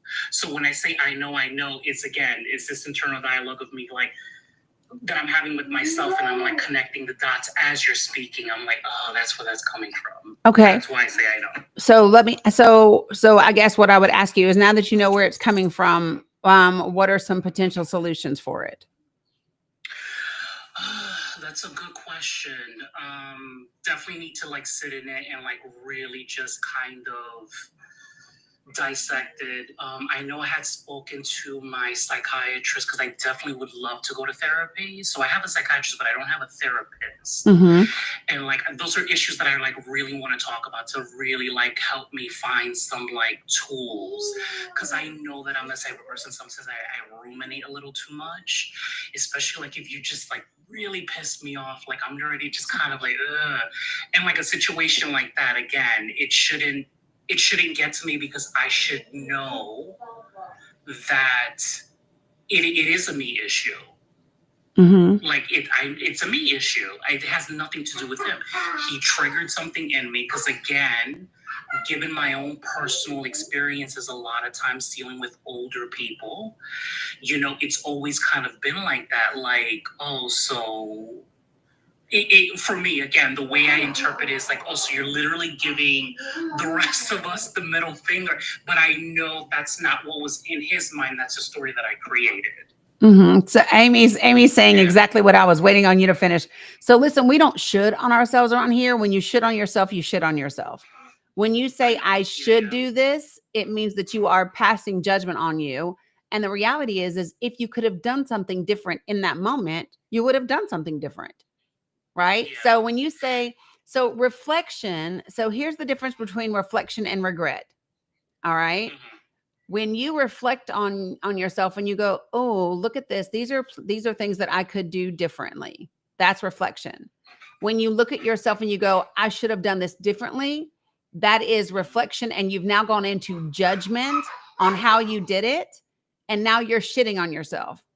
So shoulding is shitting on yourself. So if you get to the place where you are like, oh, I should have done this, or I regret that I didn't do it different, you're now judging how you did a thing. And what you have to know is that if you could have done it differently in that moment, you would have. And there's a difference between knowing how to do it differently and knowing how to do it differently. When you know it here, you begin to do it differently. So the key is immediately, so like the way that you'll know that you're starting down this path is the next time somebody says something like that and it triggers you like that. And even if you respond in the moment, right? If 30 minutes later you go, ooh, there's that thing, I let it trigger me and this was mine. This was not about that person, right? So that's the beginning, because now you're beginning to recognize it. It's the practice of paying attention so that when you know something triggers you, you become familiar with it. So that way, when you start to hear it, you go, oh, I'm getting ahead of this. This is not my thing anymore. Yeah. This is not what I do, but it's a practice, right? Yeah, and I've done that in certain areas in my life, but of course I have to now apply that to other areas in my life. So that's one reason, again, because I heard somebody say, oh, drop the I knows. The reason why I say I know is because I'm already to apply that way of thinking to everything. I can do it in certain areas, and in other areas it's a little trickier. Right. So follow me. Every time you're saying I know, it's this I know. Yeah. And it's not this I know. Yeah. I was gonna say that. Yep. It's a different process. And so the reality is like, y'all see some of the things that they come in here and they say about me, right? They love to make a ton of comments about me. Whether they question my gender, whether they question my sexual orientation, whether they question my blackness, there's a lot of things that people come in here and say to me. And there was a time in my life that would have really bothered me, but it doesn't. And it doesn't because them folk don't know me. I know me, and I sit very well with who I am as a person. You know what I mean? I am so good with who I am as a person. So what you say can't shake me. See, when you get to this place of knowing, right, then you become unshakable, even in breaking environments. Shit can be all kind of hectic around you, but you got this knowing. And so it doesn't get you. But all of that comes from, and it can't be, listen, it's like you ever, so listen, y'all ever used an app like Duolingo, where you try to learn something and then you're on a streak? So when you're on a streak, you're doing really well and you can repeat the words all the time. And then you miss Duolingo for like 2 weeks and you come back and you can't remember half the shit you did and you got to start back at the, okay. So that's what this practice is like. You can't do this practice like you do Duolingo. You got to do this practice all the time. You have to become intentional about the practice. And that's when it makes a difference. Yeah. And no, you worded it, and I was gonna say that. So it's like on a mental level, I have an understanding of it, but I haven't taken it to the heart of it. So like, again, everything that you're saying, and that's the reason I keep saying I know, because on an intellectual level, I'm like, yeah, absolutely, because I've been on this journey. I've sat in it. I have those dark moments. Dark nights of the soul, and sitting in it and like, wait a minute, why do I feel like this? I wonder why. But it's really kind of just more doing the second part. That's where the so one of the things I love to do is an exercise where you get out a blank sheet of paper and then you ask yourself the question, right? So you can ask yourself, what do I need to know? What do I need to do to not be triggered? And just keep writing that and let your subconscious tell you the practices you need to do. Because it's there. I'm just telling you. Yeah. Whether it's stop and take a breath, whether it's, a 4-4-7 exercise, whatever it is that you need to do, right? And then you have to implement it and then stay with it. Yeah. Okay. All right. Appreciate you. Yeah, you're welcome. No, you're good. No worries, Pascal. Appreciate you. Bye. What's up, my friend Jabber Jab? How are you, Dani? I am well. And let me do this because while I have you, because my life be hard. It's not, I'm lying. My life is not hard. My life is hectic though. Okay. Yes. So question, for you on, Thursday or Friday, are you open at 9 a.m.? And if not 9 a.m. on Thursday, are you open at 5? Well, it depends on the time zone. Where are you? I'm again? Eastern. Where are I'm you? Eastern. Yep. I'm Pacific. Okay. So you're 9 3 a.m. hours. Might be a little early. Yeah. Jesus. Yeah. No, you don't need to do no 6 a.m. Hey, listen, I say Mike because I'm sure there's people here who are like, I'm up at 4 a.m. Jabber, suck it up. Yeah. But No. I'm not. No, don't do So, that. So 2 p.m. on Thursday or Friday. Oh, 2 p.m. Thursday would be great. Let's do it. Okay. So I'm putting you on here and I'm scheduling it for an hour. Oh, wait, that's it? No, it's fine. I know. No, this is so the reason why is because this is specifically for the podcast. Yes. And then we will have another one. It's Oh, 2 yeah. p.m. for him and 5 p.m. for me. It's 2 p.m. for him and 5 p.m. for me.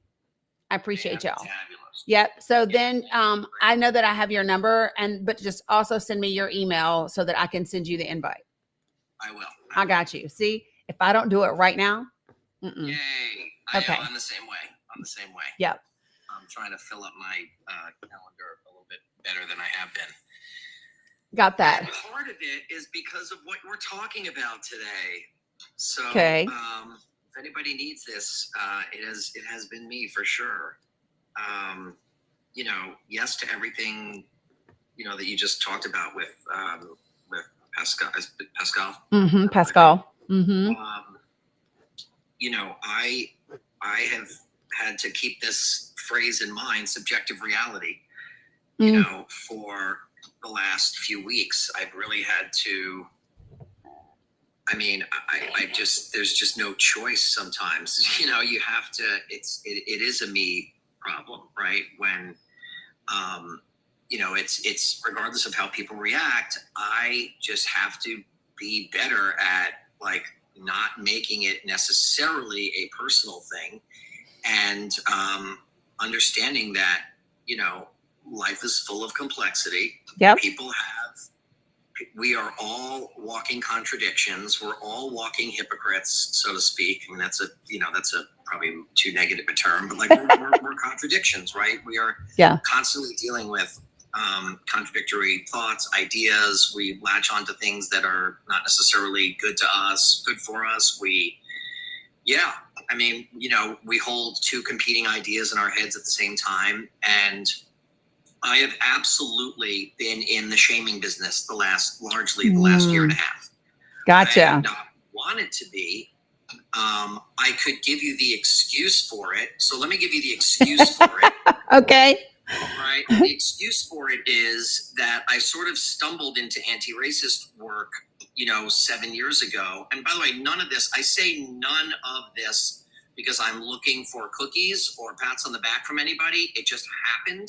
Right. And I can't unsee it. And I went down this road and, it happened. So I'm here. Here's what, I'm at this point now. And I think that when you start to uncover a lot of it, you go through the stages of grief. I think I mentioned this briefly the first time. Yep. You want to be a savior. You want to make up for all the decades that, your parents and grandparents didn't know what they were doing when they were, segregating themselves in all YT neighborhoods or redlining or, whatever, or those microaggressions, or, the fact that, I would find my mom like uncomfortable talking to black servers sometimes, like just stupid things that you sort of take the inventory and you're like, oh my God, I want to fix it. And so then you want to kind of show everybody that you're fixing it. Yeah. You're not necessarily doing that consciously, but you do because you're thinking, well, I can be an example for other people. And then you realize that there are black people looking at you like, all right, simmer down, bro. Like, simmer down, right? We deal with this every single day. We don't need you to tell us, right? We don't necessarily need you to go to bat for us. And then you start to learn how to decenter yourself. And you're like, oh, okay. And then I started to lean into like, okay, maybe I just need to be talking to my own people, right? But understand that the brainwashing runs deep. And just because you read all these books, Jabber, doesn't mean everybody has read them, or that when you give them these pieces of information, they're necessarily going to believe it and buy into it. Yep. And so then with me, it was like, okay, by 2022, mid 2023, I'd gotten to this place where I felt like, okay, I'm through all of that now. I just see the world as it is. I can speak about this calmly. I don't get triggered. And great, this is going to be the rest of my life. It's all going to be like on the up, and I'm going to do this, quote unquote, the right way. Yeah. And then October 7th happened. Yep. And suddenly I was in the throes of it again. Mm-hmm. And I had already been gaslit by a whole bunch of people on the racism front, on the systemic racism, with them waving me off and being like, oh, you're overreacting. It's not a big deal. It's not a big deal. Yeah. Oh, but that's, and all the talking points. And then when October 7th happened, it's like it was basically like a double down from a lot of the same people. And that freaked me out. And so all of a sudden it was like, oh, I had just gotten off the mat and I felt like I got punched and knocked out again. Mm-hmm. And I'm like, it just rocked my world. I didn't know what to do. So I thought to myself, well, while the boom booms are falling, while the children are being unalived, while the snipers are pew-pewing them in the head, sorry to get graphic, but like, all of that. And the intersection of Jewishness and whiteness and all of that, it just broke me. And Gotcha. I just went into a deep, dark hole because I thought, great, now what do I do?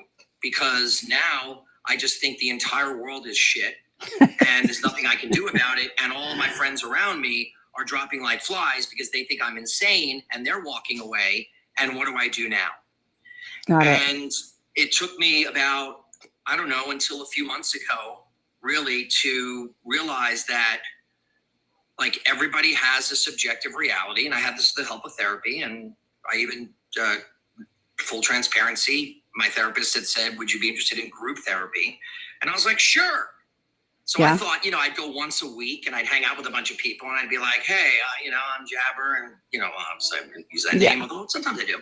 Hey, I'm Jabber. Hi, Jabber. We all talk for an hour and a half and somebody brings donuts and then we leave. Yeah. Right. And that's not what it was. It was actually like this outpatient center where they had all different levels, people who were there for substances, which I wasn't.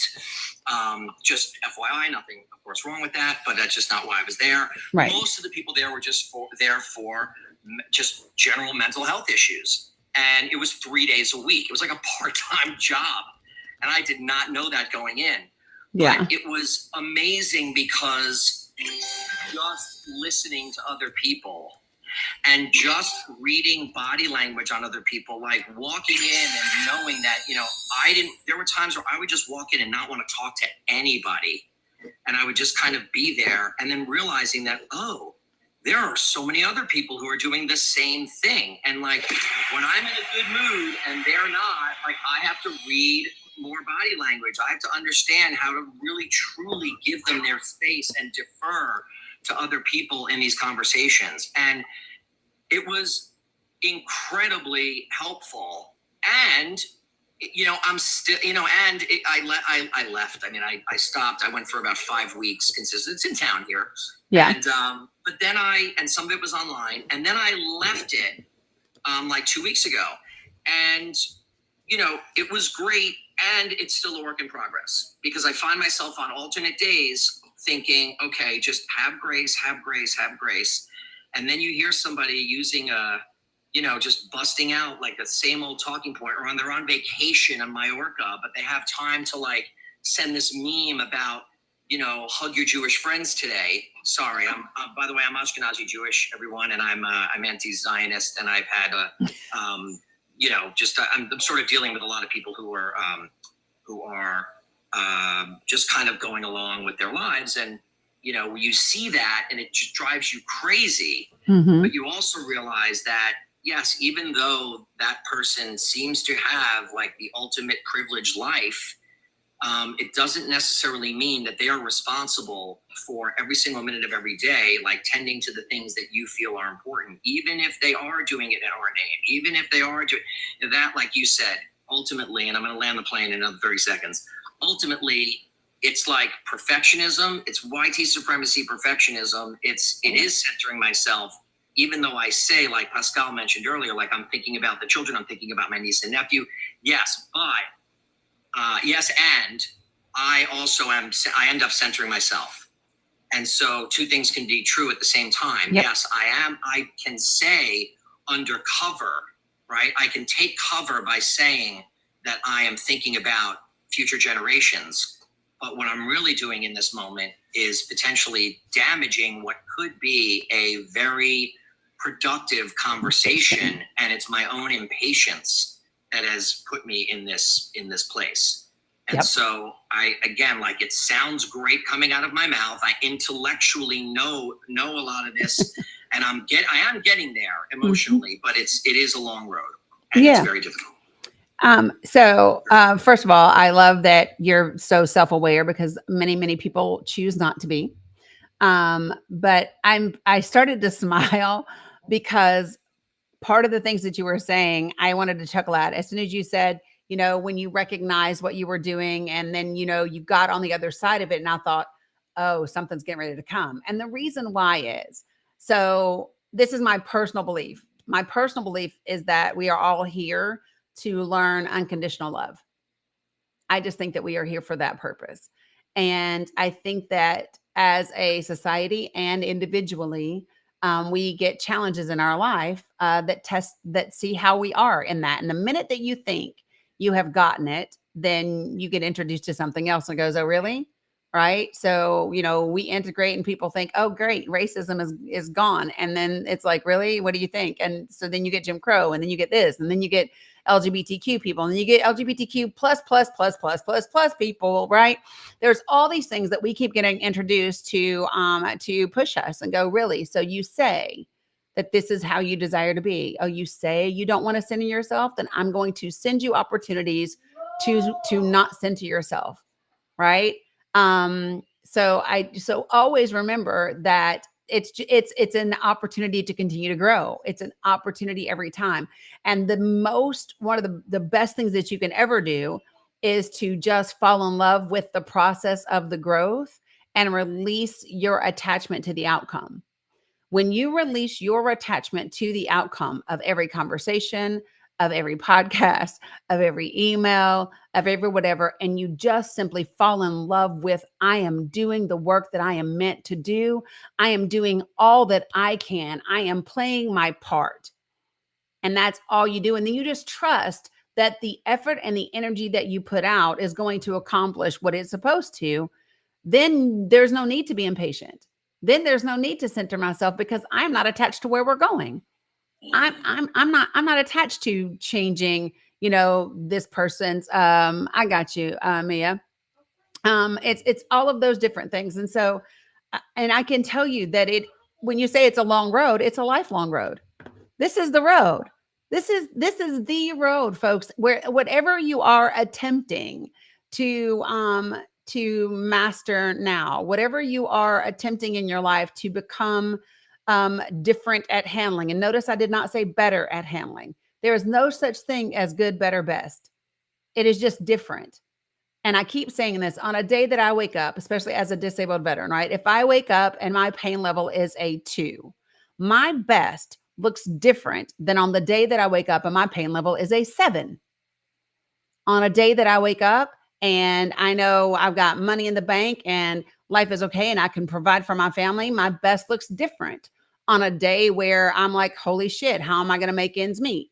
But we tend to judge our today by our best day under the best circumstances. And that is so unfair to who we are, right? So understand that you're not every day, you are doing your best. And if you could do it differently, you would.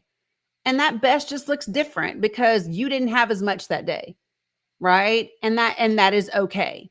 Sometimes in my lifetime, my best has just been, oh, I woke up again, right? That's a real thing. Listen, at some point in my life, my best has been choosing to wake up again, right? And so you just have to give yourself grace and know that your best is going to be different from one day to the next. And so is everybody else that we're talking to. Don't give up on people because of where they are today. And my reminder of that is I look back at some of the people I dated, and then I look at who I am today and I go, girl, I'm so glad you didn't give up. Girl, I'm so glad you kept learning. Right? So just remember, you aren't who you were in your teens and in your 20s. And the people that you're frustrated with now, they're not going to be the same people.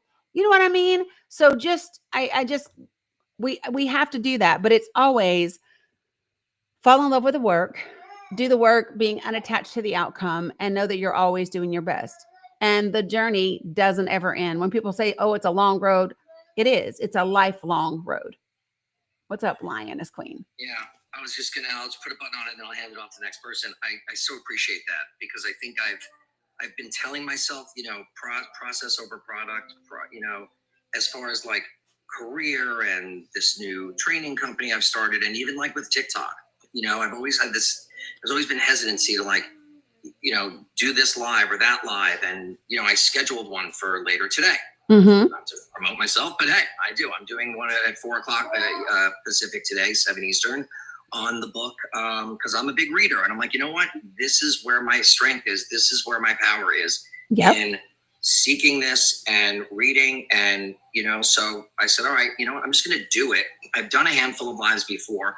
I've gotten good feedback, but then I've been like, oh, it wasn't organized enough. It wasn't this enough. It wasn't that enough. It's like, what does it matter? You just do it and find your way. And I think where I have not applied this is to a lot of the conversations that I'm having. So I'm really glad that you mentioned it in that context because I haven't really seen it that way. Yeah. And that's I think the next phase is kind of putting that into practice in the everyday conversations, especially around things that seem so obvious to me. Yes. Right? But are just not necessarily to everybody. So you all will notice that I talk about Brene Brown a lot, and it's because she's just so incredibly fantastic. But Jabber, what you were saying reminds me of something she says all the time, is that perfection is the enemy of done. Perfection. I didn't remember it, so thank you. Yep. Perfection is the enemy of done. And so you just have to, there's no such thing as perfection. Whatever it is, it's perfect in that moment.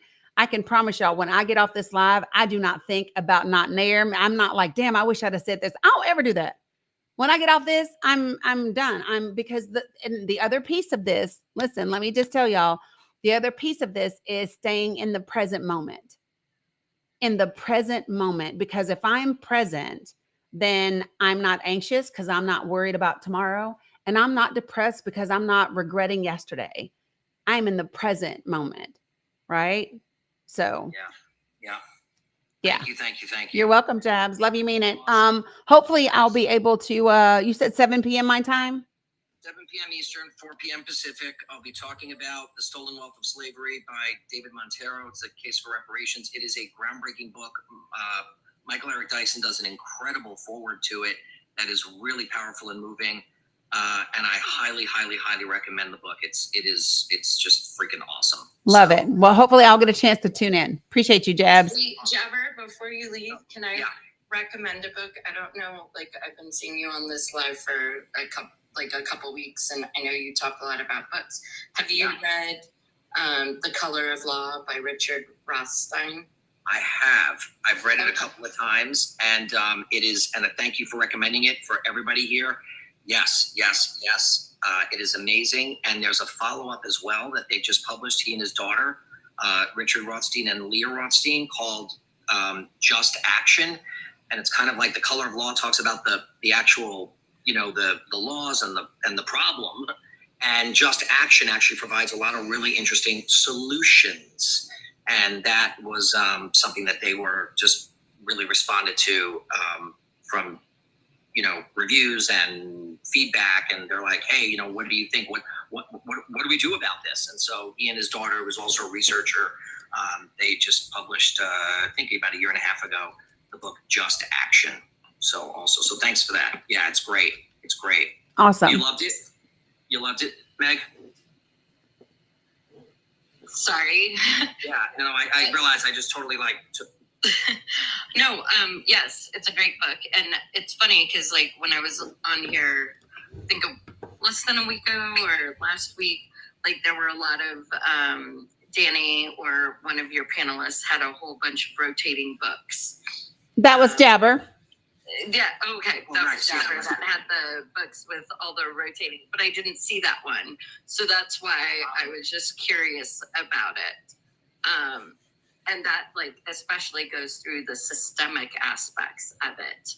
And that and that's what I try and recommend to people who don't who feel that they don't understand systemic racism. So I always recommend that book. Just because I think it changed how I think about certain things, and it's fascinating. Yeah, I and agree. Sad, and truly sad. Yeah, and I think with the Supreme Court, and I don't want to sidetrack here. I know other people want to jump in, but I think that the one of the big focuses that I've tried to hone in on now is the Supreme Court and a lot of what's been happening the last 60 years. And I think people, I'm even shocked. I mean, I'm reading a book by this woman, Dani, right now called The Originalism Trap. And it's all about how the idea of originalism has really been weaponized against Black and brown people. And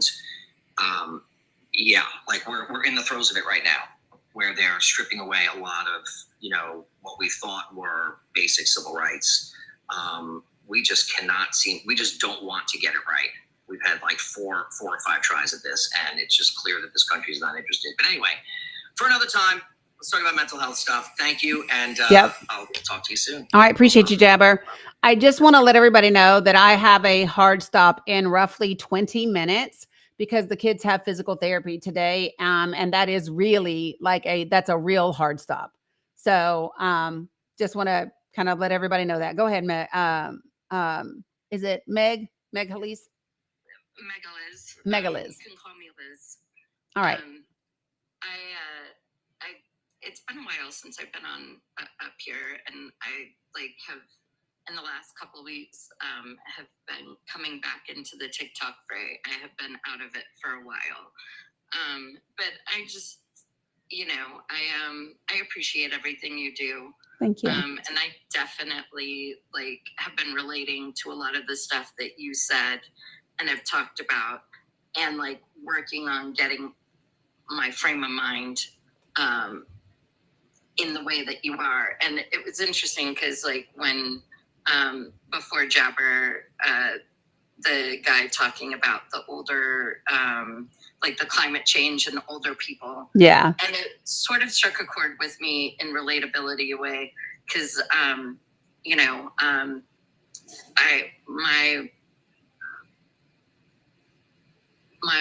my mom and her siblings, my mom had me a little later in life, so they're a bit older. My grandmother was born in 1903, or so they were all born in the 30s and 40s, my mom and her siblings, and her older sister by 3 years. I have always kind of struggled with, because some of the language she uses, some of the, even now, and it's been using certain words and stuff. And what that I sort of got, but what frustrated me was when I would talk about it with my mom or other members of the family saying, oh, well, that was just how we were raised. And that's the time we grew up. That was okay. And I was like, that I understand that, but Mom, also, you don't use the language that she is using. And you're only 3 years younger than her. Mhm. Their oldest sister, who was 6 and 9 years older, didn't use that language. So it's really interesting for me to sort of like understand and like use your, like seeing it from your point of view is very like, it connected to me. And also understanding that it is sort of a me problem, but at the same time, like doing some of the work and educating, and that is part of what like I need to be better at educating and figuring out how to get into the space or how to connect with those people in a way that will that they can sort of start doing the work themselves. Okay, so I'm going to offer you two things based on you like almost your last sentence. Okay. Right. Is instead of I need to do better at educating them, it is wow, I get the opportunity to share new perspectives with people that are older than I am, that experienced a different world, and give them a different lens through which to look at life. Right. And so I think whenever I get to say, so listen, I'll give you all an example. The other day, my daughter was upset because she's a lab tech assistant and a phlebotomist, and the only other phlebotomist is out for the whole week. And she was like, OMG, I'm by myself all week. I have to do A, B, C, D, X, Y, Z, blah, blah, blah, blah, blah. And she's been working there about 4 months. And she was just jabber, jabber, jabber, jabber. And then I said, well, you know what I hear? I hear that it is absolutely incredible that after just 4 months, they have so much faith in your ability that you can handle and they felt comfortable with somebody who's been there for 28 years, taking an entire week off. That's pretty awesome. And then it just shifted that perspective, right? And so that is something that, reframing it's a really incredible thing. And if you hear the words never or I need to, because you don't need to do shit but live and then die, right? So it's I have an opportunity to, right? Yeah. It's interesting because like my best friend always talks down on herself because she has these goals that she sets for herself, and she seems to, so I'm able to tell her like you can't like, how I sort of say it to her is like, focus on what you accomplished. Don't focus on what you didn't accomplish, because you accomplished something at least, like, you know. Yeah. So it's easier for me to say that to someone than to sort of like also reflect on that. It's that way for everybody. It ain't just you. It's always easier to say it to someone else. Always. But here's the thing. So the way that I say it is find the wins, and every day. And that for me is a daily practice. That is a daily practice for me. When I get to the end of the day, I have to find a win, no matter how shitty the day may have been. I have to find a win, no matter what it is. And sometimes that win is, I got through the day today without cussing not one person out. Glory! Right? It absolutely could be. So finding them and focusing on them is how, we do the work, and we continue to get better at things, or not better, but we continue to grow. So love that. So I appreciate you, Liz. I got 11 minutes. So I want to make sure I get Blue Honey Pot and Jeremiah. I just want to thank you. And I'm so glad to be in this space again, and being able to listen to even just from the comments, and, not necessarily, it's been a joy. So, awesome. Well, we're glad you're back. You're welcome. Have a great one. You too. All right, I got Blue Honey Pot, and then I got Jeremiah. If Blue Honey Pot meant to request up, maybe not. Blue Honey, I sent you a request to unmute your mic. I'm thinking it might have been an accident. Yes, baby. Girl, we know that's not true. You're funny. What's up, Jeremiah? What you got for me? Not much. I was an accidental request up, but I always love taking a chance to tell you how awesome I think you are and what great work you're doing. Well, I And appreciate you. the community that has grown up around you is amazing, and just keep doing great work. Yeah, I love our community and appreciate you for always coming in. Yeah, baby.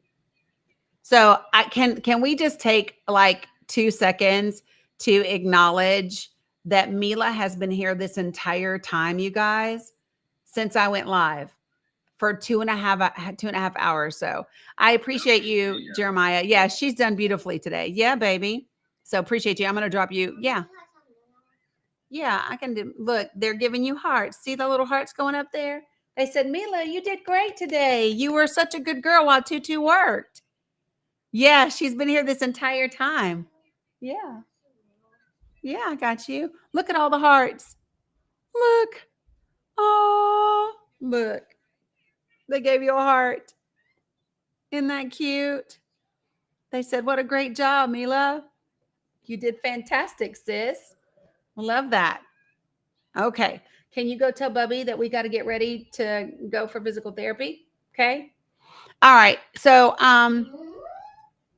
yeah, she really did great today. I really love that for her and me. But I really do appreciate you all. So let me just tell you again, make sure that you're following on Substack, on Blue Sky, YouTube, and Facebook. A new podcast episode was put up yesterday. I had to think about what day it is. Yesterday, and another one will be out on Wednesday. I'm interviewing another candidate in Virginia tomorrow that will be put up as well. So there's a lot happening. I am really starting to fill my schedule as we get closer to these elections in Jersey and Virginia.